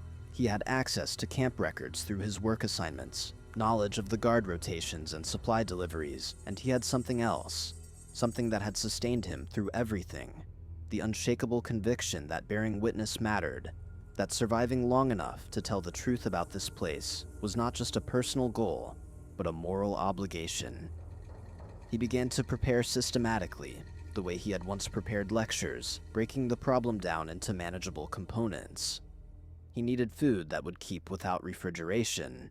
He stole small amounts from the kitchen, where he was sometimes assigned to help with inventory, accumulating hardtack and dried fish that he hid in a hollowed-out timber near the fence line. He needed warm clothing. He carefully unpicked thread from blankets during the night, reweaving it into additional insulation for his threadbare jacket. And he took a dead man's boots that were better than his own, telling himself the corpse had no further use for them. He needed a route. He studied the patrol patterns, identified a section of fence that was only checked every 2 hours, calculated the time it would take to cut through the wire and disappear into the forest. He needed intelligence about the terrain. He questioned every prisoner who had ever worked in the logging crews that went deeper into the taiga, memorized their descriptions of landmarks, rivers, possible shelters, but most importantly, he needed to wait for the right moment. And that moment came in late spring of 1955, when Alexander's cruelty finally crossed a line that even the camp's corrupt system couldn't completely ignore. A new prisoner arrived, a boy really, barely 18, convicted of some minor offense that had somehow landed him in this hell instead of a juvenile facility. His name was Pavel, and he had soft eyes and artistic hands, and absolutely no chance of surviving more than a few weeks. Alexander saw him during intake, saw that softness and that fear, and decided the boy would be his new project, his new target for the sadism that Dmitri's stubborn resistance had only sharpened. What followed was a week of systematic abuse so vicious that even the other guards began to look uncomfortable. Moments when Victor would exchange glances with Sergei, as if to say that perhaps this time their commander had gone too far. Dmitri watched it happen, saw the light dying in the boy's eyes a little more each day, and felt something break inside him. Not his will, but some final restraint that had kept him focused purely on his own survival. When he found Pavel in the barracks one night, the boy's wrists bleeding from where he had tried to open them with a dull nail, Dmitri made a choice. He bandaged the wounds, and then he sat with the boy and told him everything. Not just soothing lies about how things would get better, but the truth about the camp, about Alexander, about the system they were trapped in. And then he told Pavel about his plan to escape, and he asked the boy a question. If I make it out, if I survive and reach the West, what should I tell them about this place? What truth should I carry? Pavel looked at him with eyes that had seen too much, and said in a voice barely above a whisper, "Tell them we were human. Tell them we had names and lives and people who loved us. Tell them we weren't just numbers in a report or stones to be broken for their quotas. Tell them we existed." That conversation, that moment of connection between two souls trapped in a machine designed to dehumanize them, gave Dmitri something he hadn't felt in 3 years. Purpose beyond mere survival, a mission that justified the risks he was about to take. The next morning, Pavel was found hanging in the barracks, a noose made from torn blankets, his body already cold. The note he left, written in pencil on a scrap of paper, was confiscated immediately by Alexander, but not before several prisoners saw what it said. "Senior Guard Volkov killed me as surely as if he had tied this rope himself. My blood is on his hands and on the hands of everyone who allows this evil to continue." The commandant, roused from his perpetual drunken stupor by the commotion, demanded an investigation. Alexander produced witnesses, coerced, threatened, who testified that Pavel had been mentally unstable from arrival, that no guard had mistreated him, that the suicide was a tragedy, but not uncommon among the weak-minded. The investigation closed within 24 hours, but something had changed. The other prisoners had seen the note, word had spread, and in a place where every tiny spark of resistance mattered, Pavel's final act had lit something that couldn't be completely extinguished. For Dmitri, it was the signal he had been waiting for. Alexander would be watching him more closely now, suspicious that the professor had influenced the boy, paranoid about any potential witnesses to his crimes. But that paranoia would also make the guard careless, focused on Dmitri, when he should have been focused on everything else. The escape attempt needed to happen soon, before Alexander decided the simplest solution was to have Dmitri killed in some accident that no one would question. Time was running out, and the season was right. Late spring meant the snow was melting, the rivers were swollen with runoff, and the days were long enough to make covering ground possible. Dmitri made his final preparations, cached his supplies, memorized the guard rotation one more time, and waited for the perfect night. A night that came exactly 1 week after they buried Pavel in the unmarked graves beyond the camp perimeter.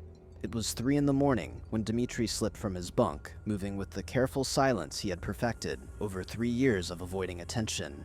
The other prisoners watched him go, with eyes that understood what was happening, understanding that to speak or move would condemn him, understanding also that if by some miracle he made it, he carried with him the testimony of everyone who suffered in this place. He reached the fence line, used wire cutters he had stolen from the maintenance shed, and felt the moment when the wire parted like a door opening into possibility. The forest beyond was dark and dense, the smell of pine and earth replacing the stench of the camp, and for the first time in 3 years, Dmitri Volkov was free.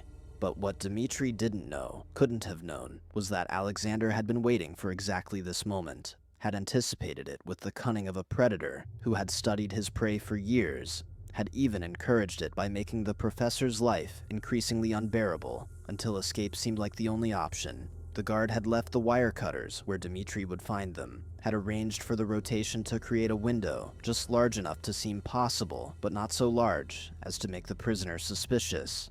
Because Alexander didn't want to kill Dmitri in the camp, where there would be questions and reports and the possibility of investigation. He wanted to hunt the man in the wilderness, to prove once and for all that the professor's dignity and intelligence meant nothing against the raw power of a man with a rifle and dogs, and the full authority of the state behind him. The chase would be personal, private, and utterly one-sided, or so Alexander thought, because what the guard didn't understand was that the wilderness was not his domain, but belonged to older, crueler forces than any human system of oppression. The first 3 days of Dmitri's escape went better than he had dared hope. He moved through the taiga, using techniques his father had taught him, traveling at night when possible, covering his tracks, avoiding the obvious routes that the search parties would check first. He had planned his direction carefully, heading northwest toward the coast, where he had heard rumors of villages that might hide a fugitive, or at least provide supplies for the next stage of his journey. His food cache kept him from starving, the spring weather meant he wouldn't freeze, and his improved physical condition from months of planning and preparation gave him stamina he hadn't possessed earlier. He felt, for the first time in years, like a human being rather than a numbered prisoner, felt the stirring of hope that maybe, just maybe, he could actually make it. But on the fourth day, he heard the dogs. The sound came drifting through the morning mist, that distinctive baying that meant tracking hounds on a scent, and his hope shriveled into the familiar cold dread that had been his companion for so long. He tried to move faster, but the terrain was rough. His damaged hand made climbing difficult, and the dogs were relentless, closing the distance with mechanical inevitability. By nightfall, he could hear them clearly, and with them, the voices of men, and above all, one voice he recognized. Alexander, calling out into the forest like this was some kind of game, his words carrying through the trees. "You can't escape, Professor. This is my world out here. You're just making it more fun for me." Dmitri understood then that this had been planned, that his escape was not his own choice, but another form of torture Alexander had designed, and the realization was almost more crushing than the physical exhaustion. But his father's voice came back to him, steady and clear in his memory. "Dignity is not the absence of fear or failure, Dmitri. It's how you face them." So he kept moving, not with hope now, but with stubborn refusal to give up, to give Alexander the satisfaction of finding him cowering and broken. If this was the end, he would meet it on his feet, looking his murderer in the eye, carrying Pavel's message and the testimony of all the other victims, even if no one ever heard it. The confrontation came at dawn on the fifth day, in a small clearing beside a river, swollen with snowmelt. Dmitri had stopped to rest, to drink, his body beyond exhaustion now, running on willpower alone. He heard the crack of a branch behind him, and turned to see Alexander step from the trees, rifle in hand, that same cold smile on his face. The guard was alone. He had sent the dogs and the other men back, wanting this moment for himself, private and personal. "End of the line, Professor," he said, his voice almost gentle, the way a hunter might address wounded prey. "You put up a good chase, I'll give you that. Better than I expected from a bookworm." Dmitri stood slowly, every muscle screaming, his ruined hand throbbing, but he stood straight and met Alexander's eyes without flinching. "You're going to kill me," he said, not a question, but a statement of fact. Eventually, Alexander agreed, moving closer, the rifle barrel trained on Dmitri's chest. "But first, I want you to understand something. I want you to admit that I was right all along, that all your dignity, all your noble suffering, all your intellectual superiority, none of it mattered. You're going to die out here like an animal, and no one will ever know what happened to you, and the world will keep turning without even noticing you're gone. I want you to say it, Professor. I want you to admit that I won." And there it was, the real purpose of all this. Not just to kill, but to break, to extract that final surrender of the soul, that Alexander needed more than he needed food or water. Dmitri looked at this man who had tormented him for so long, this small, pathetic creature who wore cruelty like a uniform because he had nothing else to give him worth, and he felt something unexpected. Not fear, not even hatred, but pity. "You haven't won anything," Dmitri said quietly. "You've just proven that given enough power and no oversight, you can hurt people weaker than yourself. That's not victory, Alexander. That's just a confession of your own emptiness." The guard's face twisted with rage, the rifle coming up, and Dmitri prepared himself for the bullet, hoped it would be quick, that his father would understand he had tried to maintain his dignity to the very end. But the shot didn't come. Instead, Alexander lowered the rifle slightly, and his smile returned, colder than before. "You know what?" he said. "I'm not going to shoot you. That would be too clean, too easy. I'm going to leave you here, Professor. No food, no weapons, just you and the wilderness. Let's see how long your precious dignity lasts when you're starving and freezing and dying by inches. And when they find your body, and they will, eventually, The report will say you were shot trying to resist recapture. One more dead prisoner, one more closed file. Your testimony dies with you." He turned to walk away, and in that moment, Dmitri saw his only chance. There was a rock near his foot, river smoothed and heavy, and his father's training took over, the body remembering what the mind was too exhausted to plan. He grabbed the rock with his good hand and threw it with all his remaining strength. Not at Alexander, but at the rifle, striking the barrel just as the guard spun back around at the sound of movement. The rifle discharged, the bullet going wild into the trees, and then Dmitri was moving, closing the distance before Alexander could bring the weapon back around, tackling the larger man with a desperation born of knowing this was his only chance, his last chance, to achieve anything beyond mere survival. They grappled in the dirt beside the river, Dmitri fighting with every technique his father had taught him, using leverage and speed, because he couldn't match Alexander's strength, going for pressure points and vulnerable spots, while the guard tried to bring his size and power to bear. The rifle was lost somewhere in the struggle, knocked away into the underbrush, and it became a primitive contest of wills made flesh, both men fighting not just for victory, but for validation of everything they represented. Alexander fought to prove that power could crush dignity, that cruelty could triumph over principle. Dmitri fought to prove that a human soul had worth beyond what the state assigned it, that bearing witness mattered even if the witness died, that every moment of resistance was a victory against the machine that tried to reduce them all to numbers and statistics. The fight lasted perhaps 3 minutes, though it felt like hours, both men exhausted and injured and beyond any rational thought except the animal need to prevail.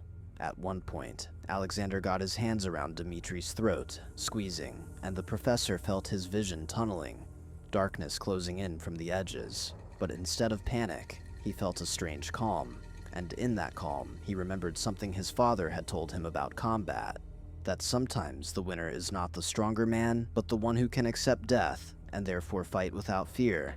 He stopped trying to break Alexander's grip, and instead drove his thumbs into the guard's eyes, not deep enough to blind, but enough to cause reflexive pain, and when the hands loosened for just a second, Dmitri twisted and broke free. They separated, both gasping, both bleeding from cuts and scrapes, circling each other like wounded animals. Alexander's face was contorted with rage and something else, fear, perhaps, the first crack in his armor of certainty. "You should have died in that camp," he snarled. "You should have broken like everyone else." "I did break," Dmitri said, his voice hoarse from the choking. "Every day, in small ways. But I also rebuilt myself, every night, in smaller ways. That's what you never understood, Alexander. Dignity isn't something you have or don't have. It's something you choose, over and over, every single day. And I choose it now, even at the end." The guard lunged again, and Dmitri sidestepped, using Alexander's momentum against him, letting the larger man stumble past, and then driving his elbow into the back of the guard's neck. Alexander went down hard, face first into the mud at the river's edge, and for a moment, he lay still. Dmitri stood over him, breathing hard, and he saw the rifle lying just a few meters away. He could reach it, end this now, kill the man who had tortured him, and so many others. Justice, clean and final. But even as the thought formed, he knew he wouldn't do it, couldn't do it, because that would make him the same as Alexander, would reduce him to the same moral level as the system that had created this hell. Instead, he bent down, began to search Alexander's pockets for supplies, matches, a knife, anything that might help him survive the next stage of his journey. The guard stirred, groaning, and Dmitri stepped back, waiting to see if the fight would continue. But Alexander just lay there, defeated not just physically, but spiritually, his carefully constructed worldview shattered by the realization that he could be beaten, that power alone was not enough, that there was something in the human spirit that could not be crushed no matter how hard you tried. "I could kill you," Dmitri said quietly. "I should kill you after everything you've done. But I'm not like you, Alexander. I never was.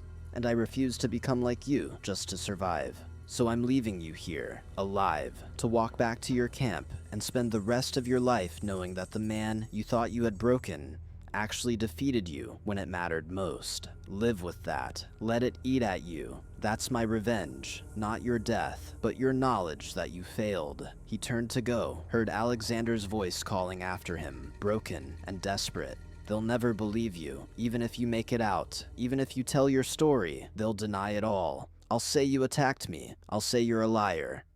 But Dmitri didn't turn back, just kept walking, following the river downstream, leaving the guard behind.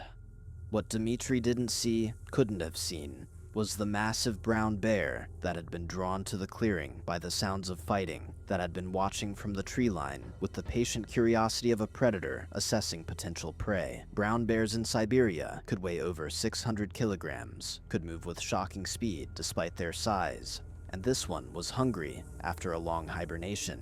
Its first priority, the acquisition of calories to restore its depleted body mass.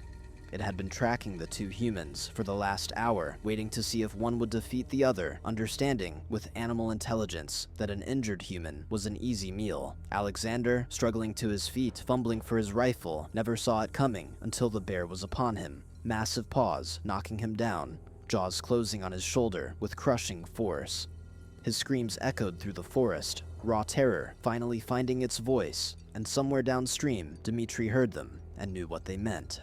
He considered going back, but survival instinct and exhaustion, and the knowledge that Alexander had brought this on himself through his own arrogance, kept him moving forward. The screams continued for perhaps 2 minutes, then stopped abruptly, and the forest returned to its normal soundscape of birds and wind and running water. Dmitri walked for 3 more days, using the knife and matches he had taken from Alexander, his survival skills keeping him alive, but only barely. He was beyond exhaustion now, operating in a state of semi-consciousness where reality and memory blurred together, where he sometimes thought he was back in his Moscow apartment preparing lectures, sometimes thought his father was walking beside him, offering advice. He reached a river crossing where a logging road intersected with the waterway, saw fresh tire tracks, knew that humans passed this way regularly. He could rest now, could wait for help, could begin the long journey back to civilization, and eventually, if he was incredibly lucky, to freedom and the chance to tell his story. But before any of that, the bear found him. Whether it was the same bear that had killed Alexander or a different one hardly mattered. It rose out of the riverside brush, like a force of nature, like the physical manifestation of everything he had survived, and everything he had yet to endure. And in that final moment, as it charged, Dmitri understood that justice in this world does not follow human logic or moral calculations.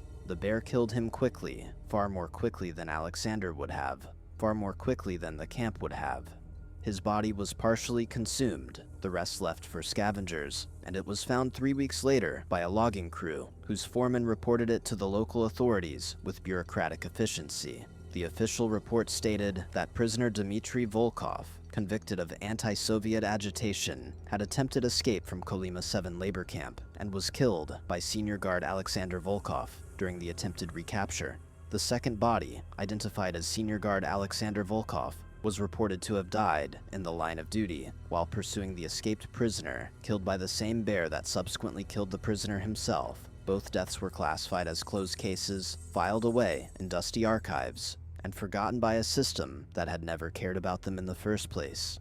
Except that the story didn't end there, because stories like this never really end. They just transform into something else, finding new life in unexpected ways. The young guard Nikolai, who had been part of Alexander's crew, but had been sent back to camp with the dogs, who had harbored doubts about the brutality he witnessed, who had been slowly awakening to the horror of what he was part of. Nikolai had heard Alexander's plan to let Dmitri die slowly in the wilderness. He had seen Pavel's note before it was confiscated, had heard the whispered testimony of prisoners who spoke of Alexander's cruelty. And when the bodies were found and the official report was filed, Nikolai began to ask questions that made his superiors uncomfortable. He requested transfer to another camp, then another, working his way westward over the next 2 years, and at each station he gathered more stories, more testimony, more evidence of systematic abuse that went far beyond the individual cruelty of one guard. He kept notes, hidden and coded, documenting names and dates and specific incidents.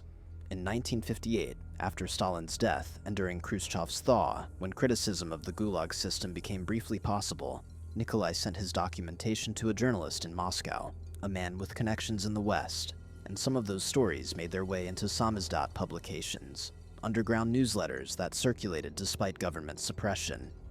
Among those stories was the account of Dmitry Volkov, literature professor, political prisoner, a man who maintained his dignity despite everything the system did to break him, who chose mercy over revenge, even when revenge would have been justified, whose final act was not submission, but defiance of the very logic that had condemned him. The story spread, was translated, reached the West through channels that intelligence agencies monitored, became one of thousands of testimonies that slowly, incrementally, began to shift world opinion about the Soviet Gulag system.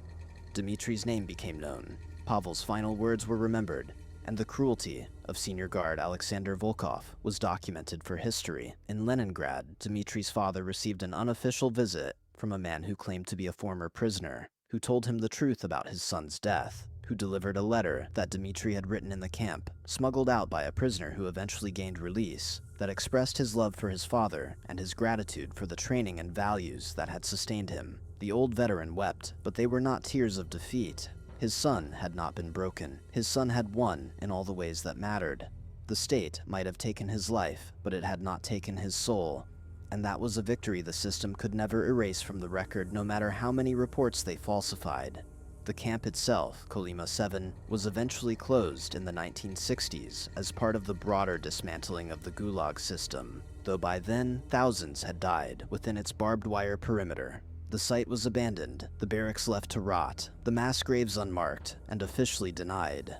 But local people knew and they remembered, and in the glasnost era of the 1980s, a memorial was erected, just a simple stone with a plaque that read, "Here suffered innocent people, we remember." Among the names eventually added to that memorial, after years of advocacy by human rights groups and historical researchers, were Dmitry Volkov and Pavel Chernov, their testimony preserved not in official files, but in the stories that survivors told, in the samizdat publications that circulated, in the collective memory of a nation slowly coming to terms with its own past. Subscribe now if this story moved you, if it made you think about the nature of dignity and resistance, about the ways that individuals can maintain their humanity even in systems designed to destroy it. Like this video, if you believe these stories must be told, if you understand that remembering is itself an act of resistance against those who would prefer these truths stay buried. Share this with someone who needs to hear about the triumph of the human spirit, even in tragedy, even in death, because these are not just stories from history.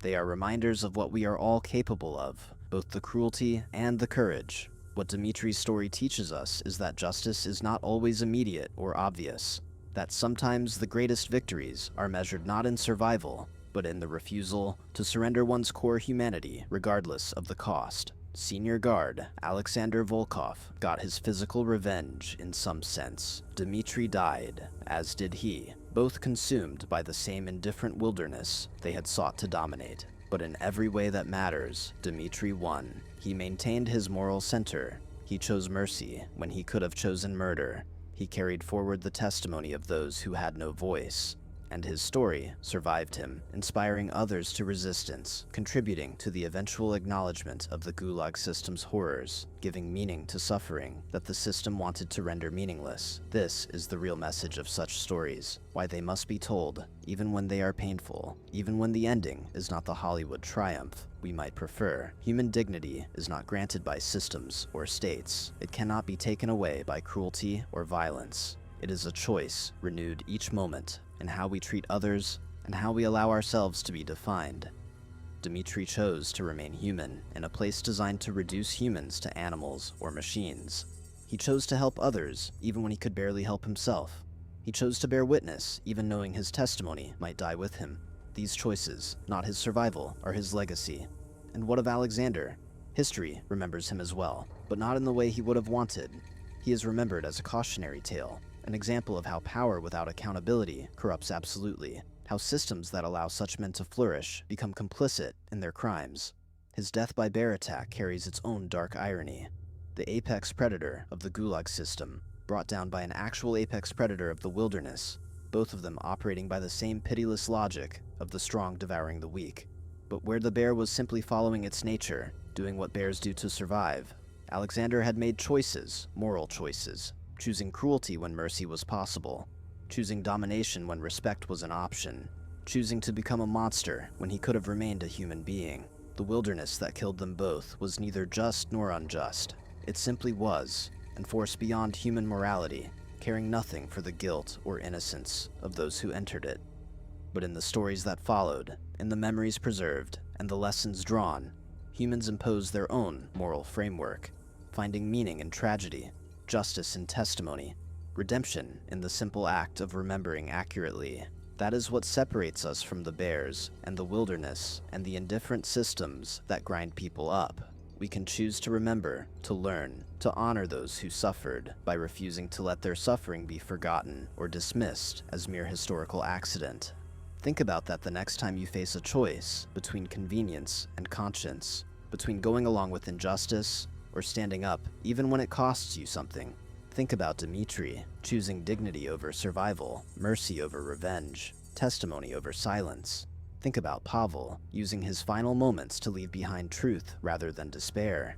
Think about Nikolai, risking his career and safety to document what he had witnessed. These were not superheroes or saints. They were ordinary people facing extraordinary circumstances, making choices that most of us will never have to make, showing us what is possible when we refuse to surrender our humanity to the machinery of oppression. And yes, the system eventually fell. The Soviet Union collapsed, the Gulag system was acknowledged and denounced, historical commissions documented the crimes, memorials were erected, and the survivors who lived long enough saw a measure of justice and recognition. But that came too late for Dmitri, too late for Pavel, too late for the millions who died in the camps. Their justice was of a different kind, the justice of having lived and died according to their own values rather than the values imposed upon them, the justice of testimony that survived even when they did not, the justice of inspiring others to resistance and remembrance. If you take nothing else from this story, take this. Your choices matter. Your witness matters. Your refusal to participate in or ignore injustice matters. Not because you will always win, not because the outcome is guaranteed, but because the choosing itself is the victory. Dignity is not a prize awarded by others. It is a stance you take, a line you hold, a truth you insist upon, even when the whole weight of the world presses against you. Dmitry Volkov held that line until the moment he died, and in doing so, he proved that the system had not beaten him, could not beat him, would never beat the essential human capacity for moral choice that exists independent of any state or authority. Share this story, tell it to others, add your voice to the chorus that insists these truths must not be forgotten. Because the greatest victory over tyranny is not just to survive it, or even to defeat it militarily, but to preserve the record, to remember accurately, to honor those who resisted, by refusing to let their resistance be erased from history. Every share, every comment, every acknowledgement that these stories matter is itself an act of resistance against the forces that would prefer we forget, that would prefer we accept that might makes right, that power justifies itself. Remember Dmitri, remember Pavel, remember all those whose names we don't know, but whose suffering and courage deserves recognition. That remembering is how we ensure they did not die in vain, how we give meaning to tragedy, how we build a future that learns from, rather than repeats, the horrors of the past. The warnings about Marcus Blackwell came from other women in the sport, delivered in quiet conversations at trailheads and aid stations, in private messages and late-night phone calls. They told Sarah about sponsorships that mysteriously disappeared after women rejected his advances, about race entries that got lost when female runners competed too directly with his male clients, about social media campaigns that suddenly turned toxic when someone spoke out against his coaching methods. One woman, a talented runner from Oregon named Jennifer, told Sarah about how she'd trained with Marcus for 6 months before realizing he was deliberately overtraining her, pushing her toward injury because she'd beaten one of his star male athletes at a major race. When Jennifer quit his program and tried to warn others, Marcus used his connections to spread rumors that she was mentally unstable, that she was a drug user, that she was lying about her race times. Jennifer's sponsors dropped her, race directors stopped returning her calls, and she eventually quit the sport entirely. He can't stand women being better than him or his golden boys, Jennifer told Sarah over the phone, her voice still carrying the weight of trauma years later. And he's got enough money and connections that he can destroy anyone who threatens his narrative. Just stay away from him and maybe he'll lose interest. But Marcus Blackwell didn't lose interest. In the 6 months following that Denver event, Sarah watched as opportunities that should have been hers somehow evaporated. A major gear company that had been in talks to sponsor her suddenly went silent. A documentary crew that wanted to film her training for a big race backed out without explanation. Race directors who used to welcome her entries started saying fields were full even when she could see registration was still open. It was subtle enough that she couldn't prove anything, but obvious enough that she knew exactly who was behind it. Marcus had decided that if he couldn't control her, he would marginalize her, push her back into the obscurity she'd climbed out of, remind her that poor girls from Colorado trailers didn't get to play in his world unless he allowed it. Sarah's father noticed her frustration during one of his visits to her small apartment in Laramie, Wyoming, where she was living while working for the Forest Service and training for the Bighorn 100, a brutal 100-mile race through the mountains she knew better than anywhere else. Miguel Martinez had aged since his army days, but he still carried himself with that military bearing, still wore his ranger tab on a chain around his neck, still spoke in the direct, no-nonsense way that had helped him survive combat. "What's eating at you, mija?" he asked while they sat on her small balcony, drinking instant coffee and watching the sunrise paint the Medicine Bow Mountains gold and pink. Sarah told him everything, the blocked opportunities, the subtle sabotage, the way Marcus Blackwell seemed to have his fingers in every corner of the ultramarathon world. Her father listened without interrupting, the way he always did, his dark eyes focused and thoughtful. When she finished, he was quiet for a long moment, then he said something that would stay with her through everything that came after. "In the Rangers, we had a saying, the best revenge is becoming the thing they fear. This Marcus, he's afraid of you. That's why he's trying to break you before you become strong enough to challenge his world. So you don't get angry and you don't get desperate. You keep training, you keep running, you document everything, and you let them underestimate you. Because the moment they stop paying attention is the moment you strike. And Mia, when you strike so hard they never get up again." He reached into his jacket and pulled out something that made Sarah's eyes widen. It was a small video camera, one of those action cameras that could be mounted on a helmet or chest strap. "I want you to wear this when you train," he said. "Record your routes, record your times, record anything unusual, because if this Marcus or his people try something, we're going to have proof. And if they hurt you, we're going to make sure the whole world sees what they are." It seemed paranoid at the time, overly cautious. Sarah took the camera to humor her father, to make him feel like he was protecting her the way he'd protected his squad in the army. She didn't really believe she would need it. She should have listened to her instincts. The Bighorn 100 was Sarah's race, her home territory, the course she'd scouted and trained on for months. Starting in Dayton, Wyoming, the route climbed through the Bighorn Mountains, crossing high alpine meadows and rocky ridges, with stunning views of the Tongue River Canyon. It was technical, demanding, and perfect for someone who knew the trails intimately and had the discipline to pace themselves through 100 miles of elevation gain and loss. Sarah had trained specifically for this race, had spent countless hours on these exact trails, had even volunteered at aid stations in previous years to learn every detail of the course. This was her chance to prove that Marcus Blackwell's sabotage couldn't stop her, that her talent and work ethic mattered more than his connections. Marcus himself showed up to race Bighorn, which was unusual because he typically only ran the most prestigious events, the races that got media coverage and attracted big crowds. His presence felt like a message, like he was showing Sarah that nowhere was safe from his reach, that he could enter her space and dominate it whenever he wanted. He brought his whole entourage, his professional crew, his photographer, his main sponsors who treated him like royalty.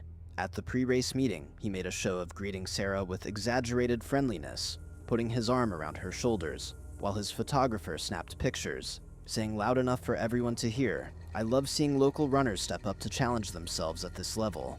It's inspiring, really, even if the competition is a bit uneven.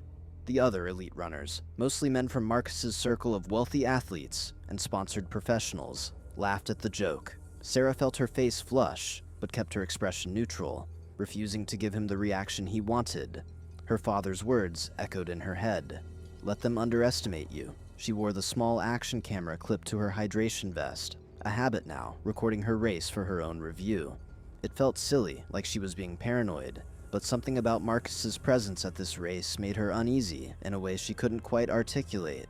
The race started in darkness at 5 in the morning, a mass of headlamps bobbing like fireflies, as nearly 200 runners spread out onto the trail. Sarah settled into her planned pace, comfortable and controlled, letting the faster starters pull ahead. She knew this race wasn't won in the first 20 miles, but in the final 40, when exhaustion and pain became the real competition. Marcus and his group pushed ahead aggressively, running faster than the terrain and distance warranted, showing off for the cameras at the early aid stations. Sarah ran her own race, methodical and patient, the way her father had taught her to approach any long mission. The first 30 miles went exactly according to plan.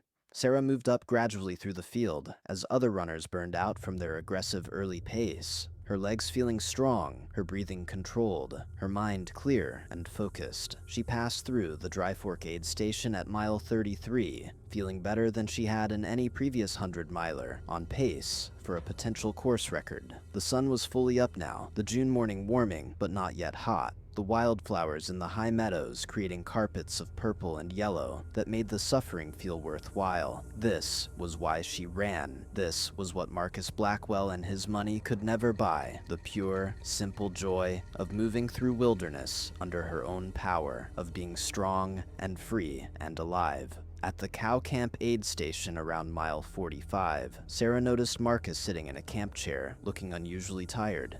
His crew fussing over him while he snapped at them irritably. She was now ahead of him in the race, something that clearly bothered him based on the dark look he gave her as she came through. She didn't gloat or even acknowledge him, just restocked her bottles and headed back onto the trail, knowing that a 100-mile race was long enough for everything to change multiple times. But as she climbed the trail out of the aid station, she felt a surge of satisfaction. She was beating him on her home course. With all his money and professional support, she was beating him. That's when things started to go wrong in ways she didn't immediately understand. Around mile 55, where the trail traversed a high ridge with exposure on both sides, Sarah noticed flagging markers that seemed off.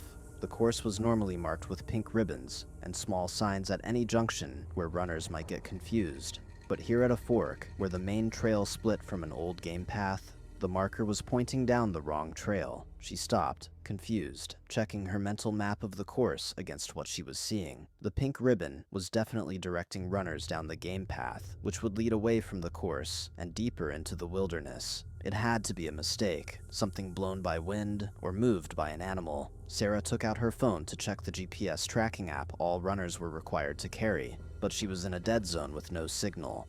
She hesitated, looking at both trails, then made a decision based on her knowledge of the course. She took the correct trail, the one that followed the main ridge, ignoring the misplaced flagging. As she climbed higher, she passed 2 other runners who were coming back up from the wrong trail, both looking confused and frustrated, having lost 20 minutes going the wrong direction. "The flagging is messed up," one of them said. "Did someone sabotage the markers?" It seemed like paranoia, like conspiracy thinking. Course markings got messed up sometimes.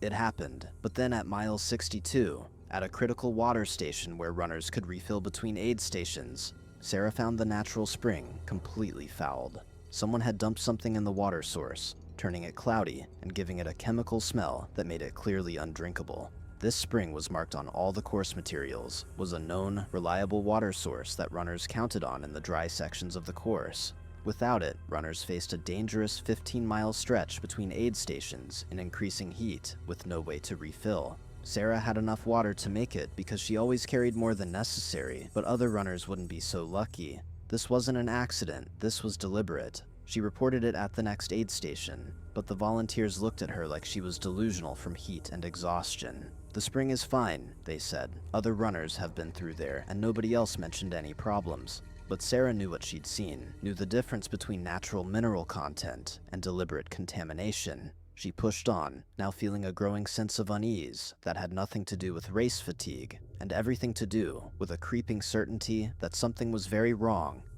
Marcus caught up to her around mile 70, looking surprisingly fresh despite his earlier struggles.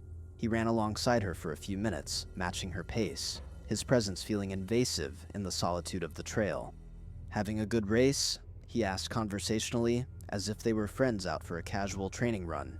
"You seem to be navigating the course really well, better than some of the other runners who got, shall we say, confused by the route." There was something in his tone, something that made Sarah's skin crawl. "The course markings have been messed with," Sarah said directly, not bothering with politeness. "And someone fouled the water at Spring Creek." Marcus made a show of looking concerned. "Really, that's terrible. Though you know how it is. Sometimes wind moves the markers. Sometimes animals get into water sources. These things happen in wilderness races. Part of the challenge, right? Separating the real athletes from the people who need everything perfect."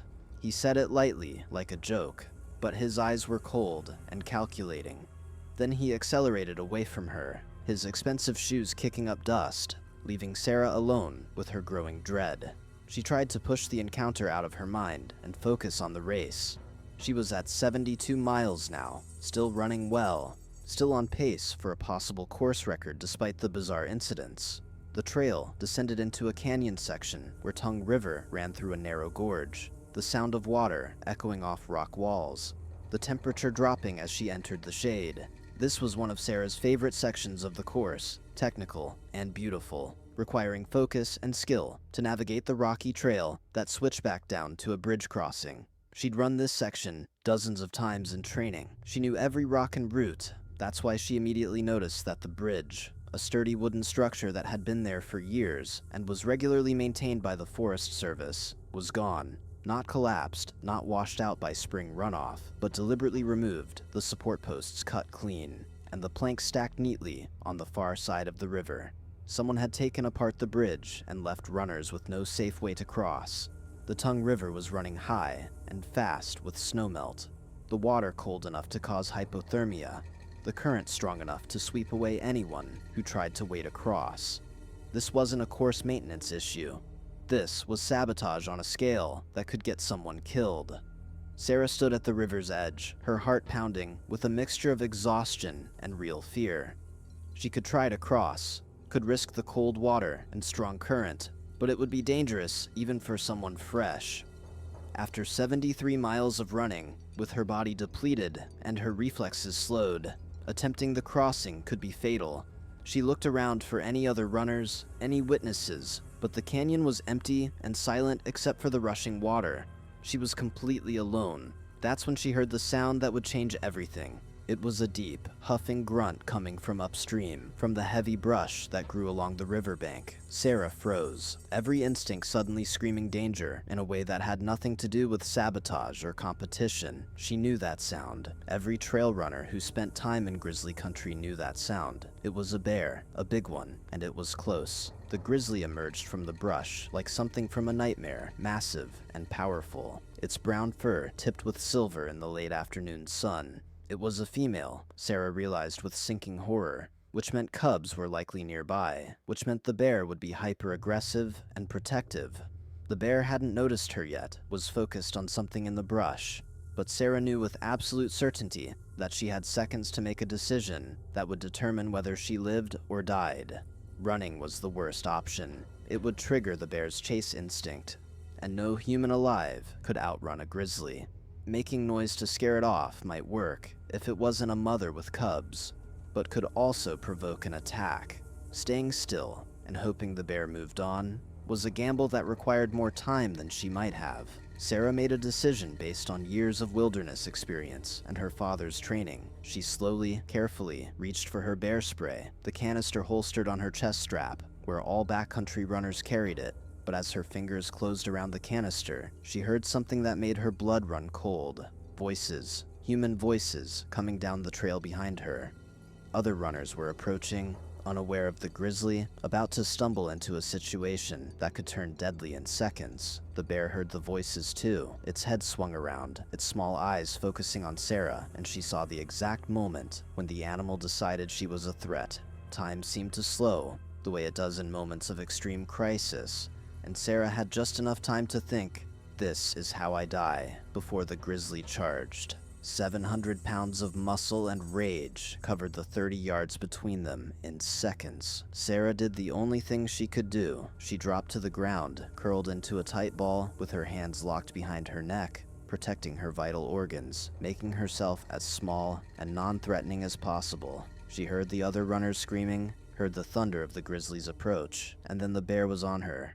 The first impact drove the air from her lungs, the bear's weight crushing and absolute. Sarah felt claws raking across her back, felt hot breath on her neck, and then the first bite. The grizzly's jaws closed around her head, with enough force to crack bone, puncturing her scalp, and the pain was beyond anything Sarah had experienced.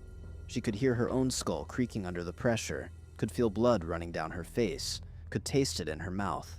The bear shook her like a rag doll, its teeth grinding against her skull, and every survival instinct in Sarah's body screamed at her to fight back, to struggle, to do something other than lie there and take it. But she didn't move.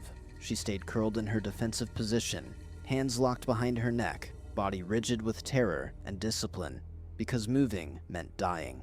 Moving meant the bear would see her as a continued threat, would escalate from a defensive attack to a killing frenzy. So Sarah remained conscious through every horrible second as the grizzly bit her head again and again and again, each bite sending fresh waves of agony through her body.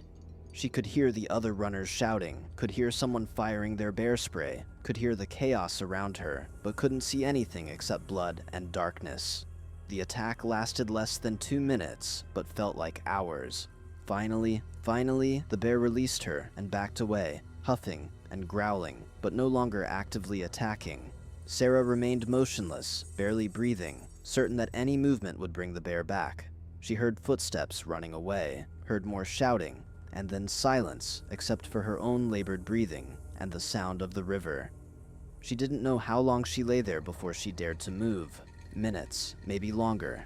Her head was on fire with pain, her back torn and bleeding, her body shaking with shock and adrenaline crash. Slowly, carefully, she uncurled from her defensive position and looked around. The grizzly was gone, disappeared back into the brush. The other runners were gone too, had apparently run back up the trail for help. Sarah was alone in the canyon, bleeding and broken, 73 miles into a 100-mile race. With no bridge to cross, and no way to go forward or back without help. She managed to sit up, her hands shaking as she touched her head, and felt the deep puncture wounds, felt the blood that had soaked her hair and running shirt. Her action camera was still clipped to her vest, still recording, had captured everything. The thought seemed absurd, laughable even, that in the middle of being mauled by a grizzly, she'd been making a video that nobody would probably ever watch. But then another thought occurred to her, cutting through the shock and pain with sudden clarity. The bridge had been deliberately removed. The course markers had been tampered with. The water source had been fouled. And Marcus Blackwell had seemed unsurprised by any of it, had seemed almost pleased when he ran past her in that section of trail. Someone had created a trap, had funneled runners toward this canyon, knowing it would be dangerous, knowing that being forced to stop at an impassable river in grizzly country was playing Russian roulette with people's lives. And now, Sarah had been attacked, had nearly died, and if her father hadn't insisted she wear that camera, there would be no proof of any of it. Rage began to cut through the shock, hot and clarifying. Marcus Blackwell had done this. Maybe not personally, maybe he'd hired someone, or convinced one of his crew members to sabotage the course, but he was behind it. He'd tried to hurt her, to eliminate her as competition, to remind her that poor girls from Colorado didn't challenge men like him without consequences, and he'd nearly killed her in the process. Sarah made another decision in that canyon, one that would define everything that came after. She wasn't going to die here. She wasn't going to let Marcus Blackwell win. She was going to survive. She was going to heal. She was going to gather evidence, and then she was going to destroy him so completely that he would never hurt another person again. Her father had been right.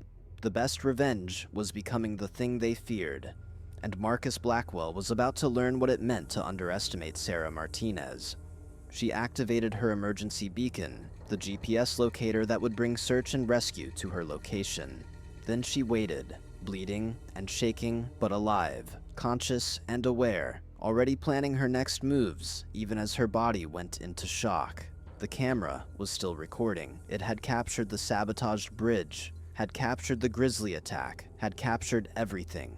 The evidence existed. Now, she just had to survive long enough to use it. The rescue took 3 hours, a helicopter extraction that flew her to a hospital in Billings, Montana. The doctor said she was lucky to be alive, that Grizzly attacks were usually fatal when they involved head bites, that her decision to remain still in a defensive posture had saved her life.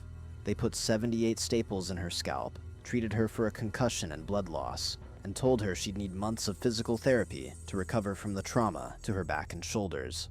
The psychological counseling, they added gently, would probably take even longer. Survivors of Grizzly attacks often developed PTSD, had nightmares and anxiety, and panic attacks that could last years. Sarah listened to all of this from her hospital bed, nodded at the appropriate times, and said nothing about Marcus Blackwell or sabotage, or the camera footage that was currently in her belongings bag, waiting to be reviewed. Her father arrived within 12 hours, driving straight through from Colorado. He walked into her hospital room looking older than his 53 years, his face drawn with worry, but when he saw her alive and conscious and alert, tears filled his eyes in a way Sarah had only seen once before, when he came home from his last deployment and held her for the first time in 18 months. "Mija," he said, his voice rough. "I thought I lost you." He sat beside her bed and held her hand carefully, avoiding the IV lines and bandages, and Sarah told him everything. Miguel Martinez listened to his daughter's story with the focused intensity of a soldier gathering intelligence, asking specific questions, taking notes on his phone, already thinking tactically. When Sarah showed him the camera footage, the deliberately removed bridge, the moments before the Grizzly attack, all of it captured in high definition, his expression went cold and hard. "This is assault," he said flatly. "This is attempted murder, and we're going to prove it." He made phone calls that afternoon from the hospital waiting room, calling in favors from his Army network, contacting lawyers who specialized in personal injury and criminal prosecution, reaching out to investigative journalists who covered corruption in outdoor sports. The wheels were set in motion, but the initial response from race officials and the ultramarathon community was exactly what Sarah had feared. The race director issued a statement saying the bridge collapse was an unfortunate natural occurrence, that Grizzly attacks were a known risk when racing in wilderness areas, that Sarah's injuries were tragic, but not the result of negligence. Marcus Blackwell posted on social media, expressing his sympathy and sharing photos of himself visiting the site where Sarah was attacked, presenting himself as a concerned member of the running community, rather than the monster who'd orchestrated the whole thing. His sponsors and supporters flooded comment sections defending him, suggesting that Sarah was looking for someone to blame for her bad luck, that she was being dramatic and attention-seeking, that Grizzly attacks happened, and turning it into a conspiracy theory was inappropriate.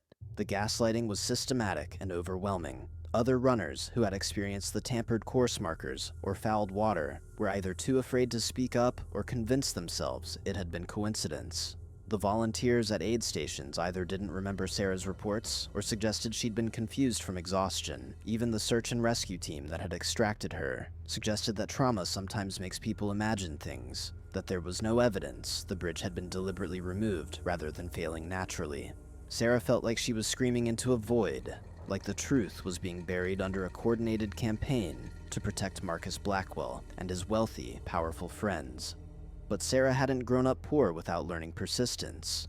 She hadn't survived a Grizzly attack by giving up when things got hard. She reached out to Jennifer, the runner who'd warned her about Marcus months earlier, and through Jennifer connected with 6 other women who'd been harmed by Marcus's sabotage and intimidation over the years. Together, they formed a quiet network, sharing evidence and testimonials, building a case that was broader and more damning than any single incident. Sarah's father used his military contacts to hire a private investigator, a former Army CID agent who specialized in uncovering financial connections and paper trails. What they found was stunning. Marcus Blackwell wasn't just a bully athlete with too much money. He was the center of a sophisticated operation that fixed races, manipulated sponsorship deals, and eliminated competition through intimidation and sabotage. He'd paid crew members to tamper with other runners' gear, had bribed race officials to change course markings, had even hired people to physically threaten athletes who got too close to exposing him. The operation had been running for at least 5 years, and had affected dozens of runners, particularly women, who outperformed Marcus or his coached athletes. The money involved was significant. Marcus's coaching business alone brought in over $1 million annually, and that depended on maintaining his image as an elite athlete and successful coach. Anyone who threatened that image was eliminated. The private investigator found the bridge contractor, a local man who'd been paid $5,000 in cash to temporarily remove the Tongue River Bridge for maintenance on the exact day of the race. He found text messages between Marcus and one of his crew members discussing creating obstacles for the Martinez girl. He found financial records showing payments to several other people involved in sabotaging runners over the years. The evidence was overwhelming, but getting anyone to listen was another matter. The ultramarathon community was insular and protective of its stars, and Marcus had cultivated powerful allies who didn't want to believe one of their icons was a criminal. Sarah spent 4 months recovering physically. The headaches from her concussion lasted weeks. The staples came out gradually, leaving her scalp scarred but healed, and the physical therapy slowly rebuilt the strength in her shoulders and back. The psychological recovery was harder. She had nightmares about the bear attack, about being trapped and helpless, about the feeling of jaws crushing her skull. She developed anxiety about running alone in wilderness areas, a cruel irony for someone whose entire life had been built around mountain trails and backcountry running. She worked with a trauma therapist who specialized in animal attack survivors, slowly processing the horror and fear, learning that her body's terror response was normal and valid, and something she could work with rather than fight against. But through all the recovery, through all the therapy sessions and medical appointments and sleepless nights, Sarah never stopped working on her case against Marcus Blackwell. She gave detailed statements to lawyers, cooperated with a criminal investigation that was finally opened after her father's pressure on law enforcement, and connected with a journalist at a major outdoor publication who was investigating corruption in ultra running. The journalist, a woman named Rebecca Chen, who'd been covering the sport for 15 years, saw in Sarah's story something bigger than one athlete's vendetta. She saw a pattern of abuse that reflected deeper problems in how the outdoor industry treated women and protected powerful men. Rebecca's investigation took months, digging into race results and talking to sources all over the ultramarathon world. She found story after story of women who'd been harmed by Marcus Blackwell's operation, women who'd been too afraid to speak up because they thought nobody would believe them, because they needed their sponsorships to survive, because they'd seen what happened to people who challenged Marcus and didn't want to become targets. Some of these women had quit running entirely. Others had moved to different sports or different countries to escape Marcus's reach. A few, like Sarah, had decided to fight back, but they'd been fighting alone without realizing there were others doing the same thing. Rebecca convinced 3 other women to go on record with their experiences, gave them anonymity to protect them from retaliation, but used their testimonials to show the pattern. She obtained copies of the text messages and financial records that Sarah's investigator had uncovered. She interviewed the bridge contractor on camera, got him to admit he'd been paid to remove the bridge deliberately, and had been told it was for a prank on one specific runner. She even got one of Marcus's former crew members to provide testimony about being asked to sabotage other athletes and being threatened when he expressed discomfort with what he was being asked to do. The article published on a Tuesday morning in October, 8 months after Sarah's attack. The headline was simple and devastating. Elite ultra runner accused of years-long pattern of sabotage, intimidation, and violence against female competitors. The article was exhaustive, meticulously sourced, and included the video footage from Sarah's camera showing the removed bridge and the moments before her grisly attack. The outdoor sports world exploded. Marcus Blackwell's initial response was to deny everything, to claim he was the victim of a smear campaign by runners who couldn't compete at his level and were looking for excuses. His lawyers sent cease and desist letters. His sponsors issued carefully worded statements expressing confidence in Marcus while they investigated the allegations. But the evidence was too strong, the sources too credible, the pattern too clear. Within 72 hours, 3 major sponsors dropped Marcus entirely.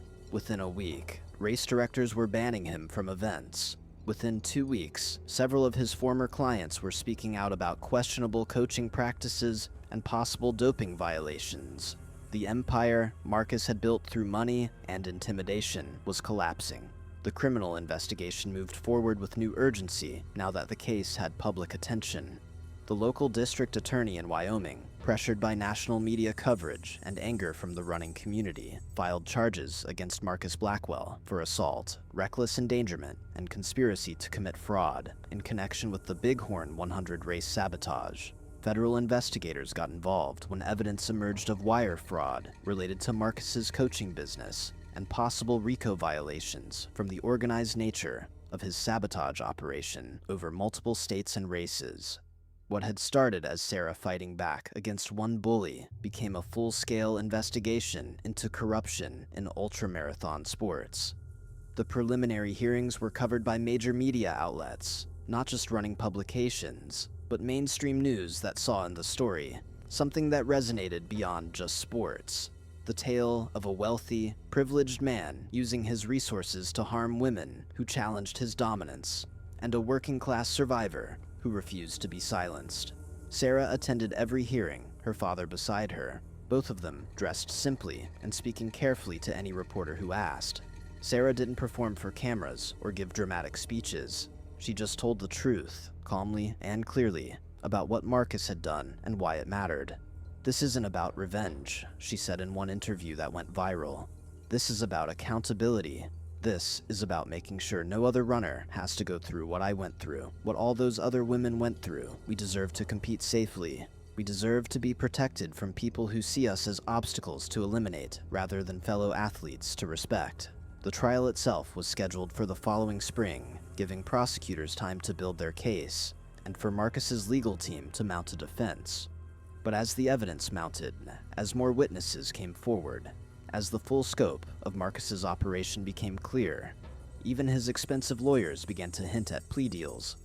Marcus himself seemed to crumble under the pressure, his social media presence going dark, his public appearances becoming rare and awkward. The man who'd once moved through the ultramarathon world with the confidence of someone who owned it now looked hunted and desperate. Sarah used the waiting period to train again, to rebuild not just her body, but her relationship with the trails and mountains she loved before the attack. It was hard at first, terrifying even, to run alone in grizzly country, but she started small, running on populated trails, carrying bear spray, and making noise, slowly desensitizing herself to the fear. Her father ran with her often those first months back, his presence a comfort, his steady breathing, and footsteps a reminder that she wasn't alone. The nightmares lessened, the anxiety attacks became less frequent. Sarah found herself able to run for miles without thinking about the bear attack, to lose herself in the rhythm of movement and breath, the way she had before Marcus Blackwell entered her life. She also discovered something unexpected, a community of support that had been invisible to her before. Runners reached out from around the world, sharing their own stories of being bullied or sabotaged, thanking Sarah for her courage, offering solidarity. Sponsors who'd been afraid to work with her before now wanted to sign her, not despite her advocacy, but because of it. Race directors invited her to events and gave her speaking opportunities to talk about safety and ethics in ultra running.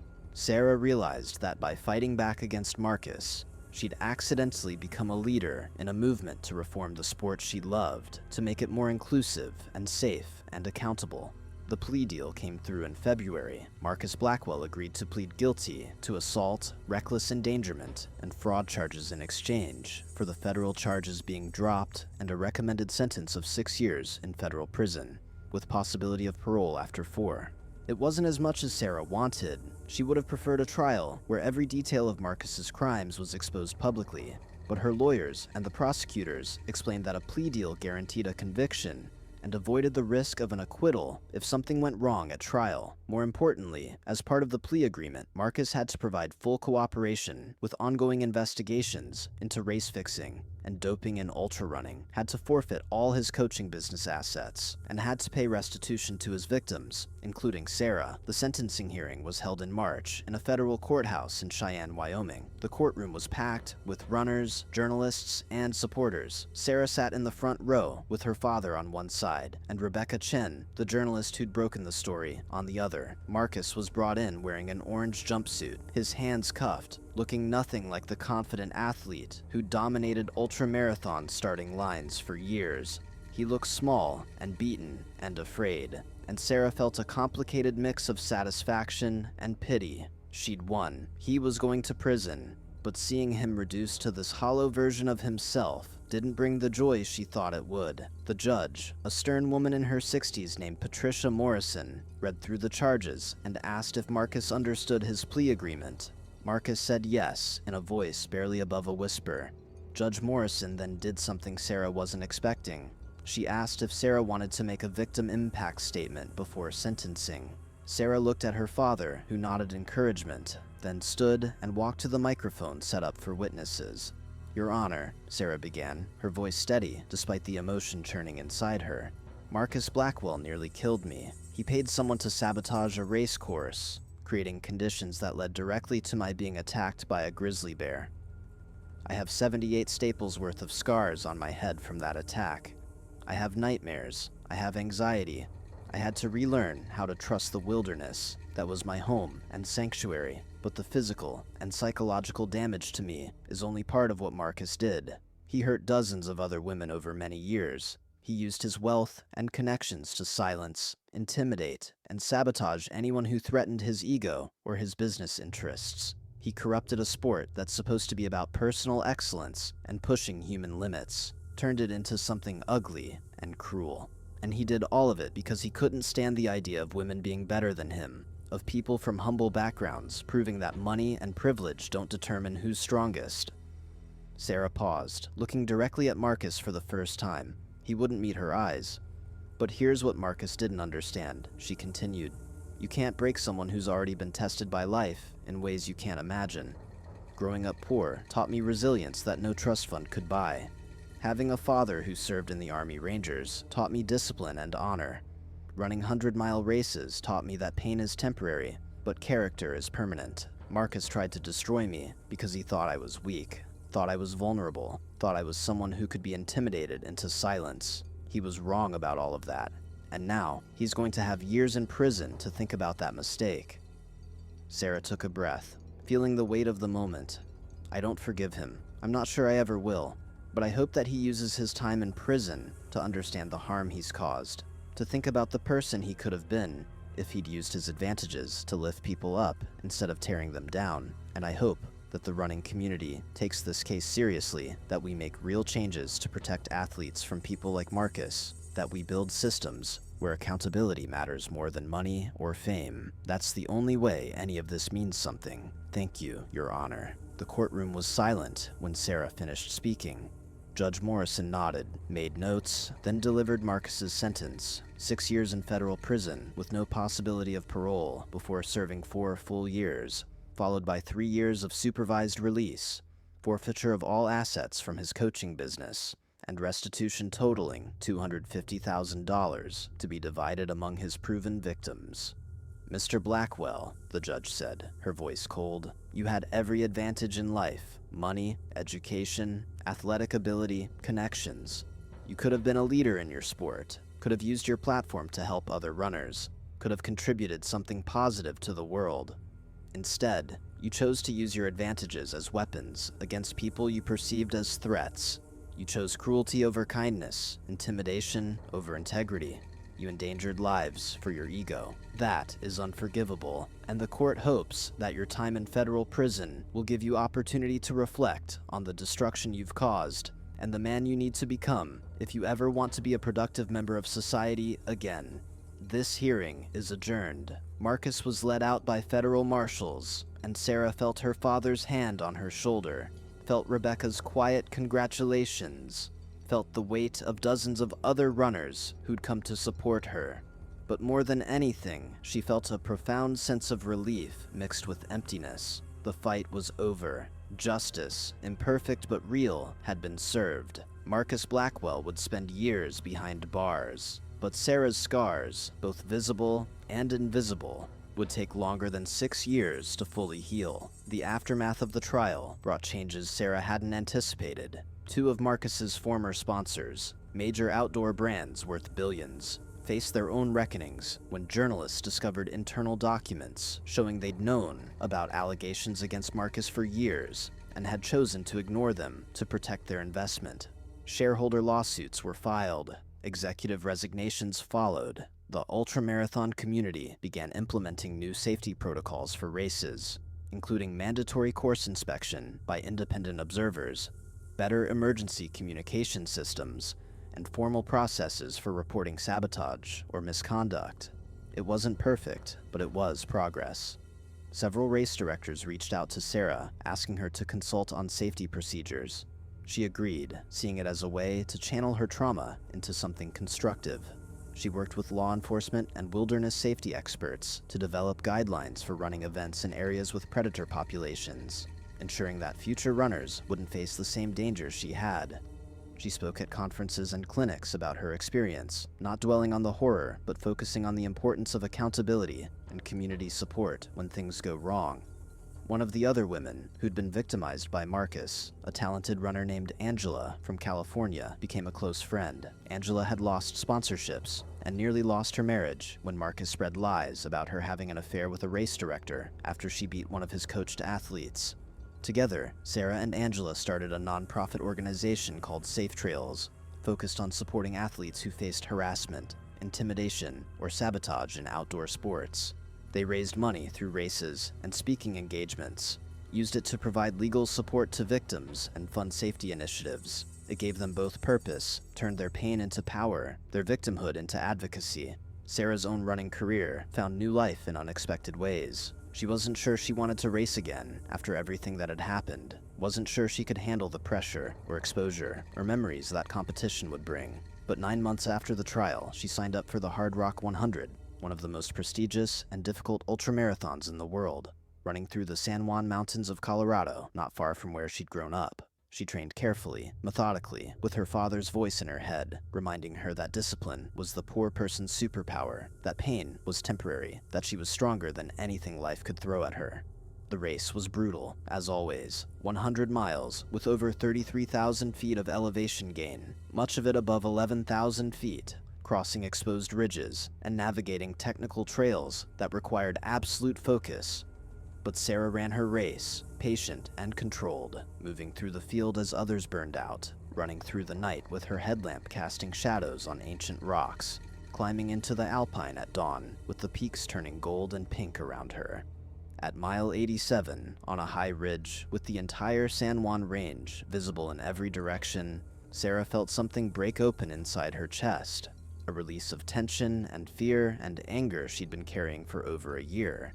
She cried while running, tears streaming down her face. But she didn't stop. She kept running. Sarah finished Hard Rock in 27 hours and 43 minutes, placing third overall among women, and proving that trauma hadn't destroyed her love of running or her ability to compete at the highest levels. But more than the finish time or placement, what mattered was how she felt crossing that line, whole again, healed in ways that went beyond physical recovery, reconnected to the joy and freedom that had made her fall in love with trails in the first place. Her father was at the finish line, as always, and when she collapsed into his arms, they both cried, like they had at the hospital. But this time, the tears were relief and pride rather than fear. The ultramarathon community welcomed her back not as a victim, but as a champion, someone who'd fought battles off the trail that were harder than any race could be. Other runners sought her advice, shared their own stories of harassment or intimidation, thanked her for making the sport safer. Sarah became, almost accidentally, a voice for reform and accountability in outdoor athletics, speaking truth to power in ways that made some people uncomfortable, but inspired many more. 3 years after the Bighorn race and the Grizzly attack, Sarah received an unexpected letter. It was from Marcus Blackwell, written from federal prison in Colorado, where he was serving his sentence. The letter was several pages long, handwritten, and remarkably honest.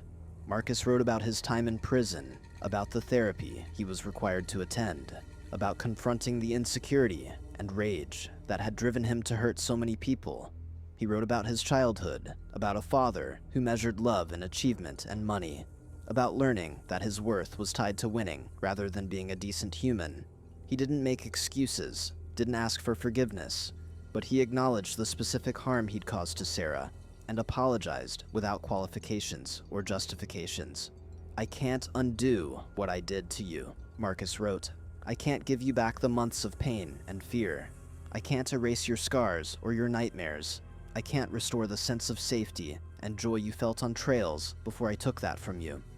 I don't expect forgiveness, and I don't deserve it, but I want you to know that I understand now, in a way I couldn't before, that you were never my enemy.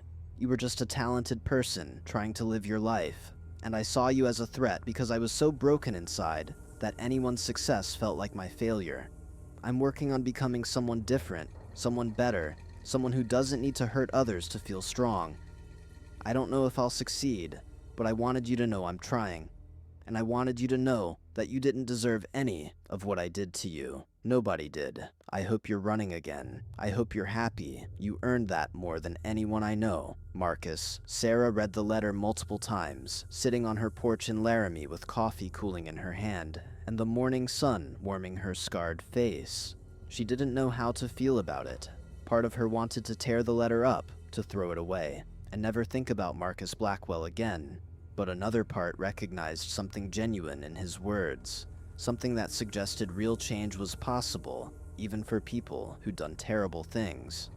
She showed the letter to her father, who read it carefully, then said, "What he's learning in prison is what I tried to teach you from day one. That real strength isn't about dominating others, it's about mastering yourself. He's got a long way to go, but maybe he'll get there eventually. Either way, that's his journey now. Yours is different." Her father was right. Sarah's journey wasn't about Marcus Blackwell anymore. It was about the nonprofit she was building, the runners she was helping, the races she was competing in and enjoying again.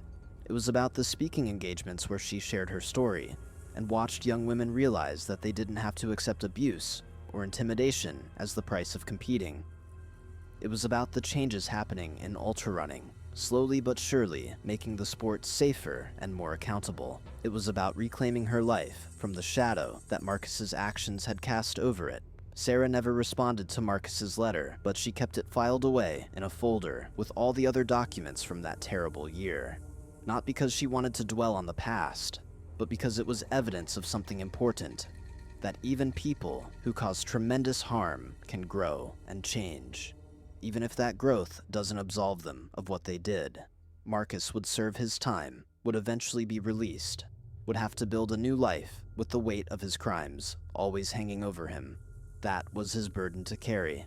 Sarah had carried enough burdens for both of them. 5 years after the Grizzly attack, Sarah stood at the starting line of the Western States 100, one of the oldest and most prestigious 100-mile races in the world, running from Olympic Valley to Auburn, California, through the Sierra Nevada mountains. She was 32 now, still fast, still strong, still driven by that discipline her father had taught her on trails around Alamosa when she was 8 years old. The field was competitive, full of professional runners with major sponsors and full-time training schedules. But Sarah had learned that racing wasn't about comparing herself to others, wasn't about proving she was better than anyone else. It was about testing herself against the distance and the mountain and her own limits, about finding out what she was capable of when everything was on the line. The race started before dawn, a mass of runners flowing onto the trail like a river. Sarah settled into her pace, comfortable and controlled, running her own race, regardless of what anyone else was doing. The Sierra trails were beautiful in a different way than the mountains of Colorado or Wyoming, more pine forests and granite outcrops, but they felt like home in the way that all wild places felt like home. Sarah ran through the morning, through the heat of midday, through the long evening hours as the trail wound down toward Auburn. She hurt, of course. 100-mile races always hurt, but the pain was familiar now, almost comforting, a reminder that she was alive and strong and free. At mile 93, running through the dark with her headlamp cutting a narrow cone of light through the trees, Sarah passed another runner who was struggling, cramping badly, barely moving forward. The competitive thing would be to keep going, to take advantage of another runner's suffering, to improve her own placement. But Sarah stopped, asked if the runner needed help, shared her electrolyte tablets, and gave encouraging words. The runner, a younger woman, maybe 25, looked at Sarah with tears in her eyes and said, "You're Sarah Martinez, aren't you? The one who survived the bear attack and took down Marcus Blackwell. You're my hero." Sarah helped the woman get moving again, ran with her for the next mile until she was stable, then said goodbye and pushed on toward the finish. Sarah crossed the finish line of the Western States 121 hours and 14 minutes, winning the women's race outright and finishing 7th overall. It was the biggest win of her career, a statement that she wasn't just a survivor or an advocate, but still an elite athlete at the top of her sport. But what meant more than the win was the way other runners greeted her at the finish, the respect and admiration in their eyes, the sense that she represented something beyond just fast times. She represented integrity and courage, and the belief that justice was possible, even when the odds were stacked against you. The race director placed the winner's wreath around her neck, and Sarah stood on the podium with her father watching from the crowd, his face weathered but proud, his hands clapping louder than anyone else's. In that moment, Sarah understood that her journey had come full circle. She started running to escape poverty, to find freedom and joy in movement. She'd been attacked, literally and figuratively, by someone who thought he could break her. She'd fought back not with violence, but with evidence and persistence, and the support of people who believed in accountability. She'd won justice, imperfect but real. And now, she was running again, not to escape or prove anything, but simply because she loved it, because it was who she was, because no amount of trauma or sabotage could take away the essential truth of what she'd learned as a little girl on trails around Alamosa.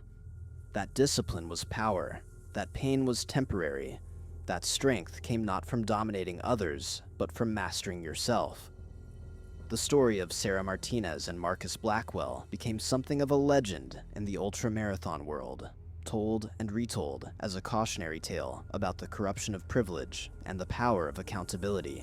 But for Sarah herself, the story wasn't about revenge or triumph over evil. It was about resilience, about community, about the thousands of small choices that determine whether you become someone who lifts others up or tears them down. Marcus had made his choices and paid the price. Sarah had made different choices and found freedom. Years later, when young runners asked her advice about dealing with harassment or intimidation in sports, Sarah would tell them what her father told her on that first trail run when she was 8 years old. Keep going when everything in you wants to stop, because that's the only question that matters. She would tell them that justice was possible, but required courage and documentation and allies who would stand with you even when it was hard.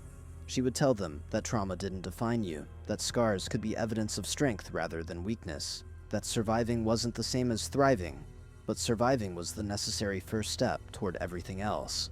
And when those same young runners asked her if she regretted anything, if she wished she'd never met Marcus Blackwell or never run that race at Bighorn where everything went wrong, Sarah would shake her head and smile. "I survived a grizzly bear attack and brought down a corrupt system," she'd say. "I learned that I was stronger than I knew, that communities could fight back against powerful people who thought they were untouchable, that justice was possible, even when it seemed impossible. Would I choose to go through all that pain again? No. But would I trade what I learned and who I became? Also, no. We don't get to choose what happens to us. We only get to choose how we respond. And I chose to fight back. I chose accountability. I chose justice. And that made all the difference." The moral of Sarah Martinez's story isn't complicated, but it's important. Wealth and privilege are not the same as strength. Cruelty and intimidation are not the same as power. Real strength comes from discipline and integrity, and the willingness to protect others, even when it costs you something. Real power comes from building communities where accountability matters more than status, where justice is possible for everyone, regardless of their background or bank account. Marcus Blackwell had every advantage in life and used them as weapons. Sarah Martinez had every disadvantage and used them as fuel. In the end, the outcome was never in doubt. Honor defeats corruption. Discipline defeats entitlement. Community defeats isolation. Every single time. If this story moved you, if it reminded you that justice is possible, and that ordinary people can stand up to powerful systems and win, then share it. Share it with young athletes who need to know they're not alone when they face bullying or harassment. Share it with parents who want to teach their children that character matters more than money. Share it with anyone who's ever felt powerless against someone with advantages and connections, and the arrogance that comes from never facing consequences. Because stories like Sarah's, stories about courage and accountability and refusing to be broken, are how we build a better world. One trail, one race, one act of courage at a time. Now, go run your race, whatever that race might be, and remember, discipline is the poor person's superpower. Pain is temporary. Quitting lasts forever. Keep going. The rifle slipped from Marcus Thornton's trembling hands and clattered against the frozen tundra as the massive polar bear rose from where it should have been sleeping, the tranquilizer dart still protruding from its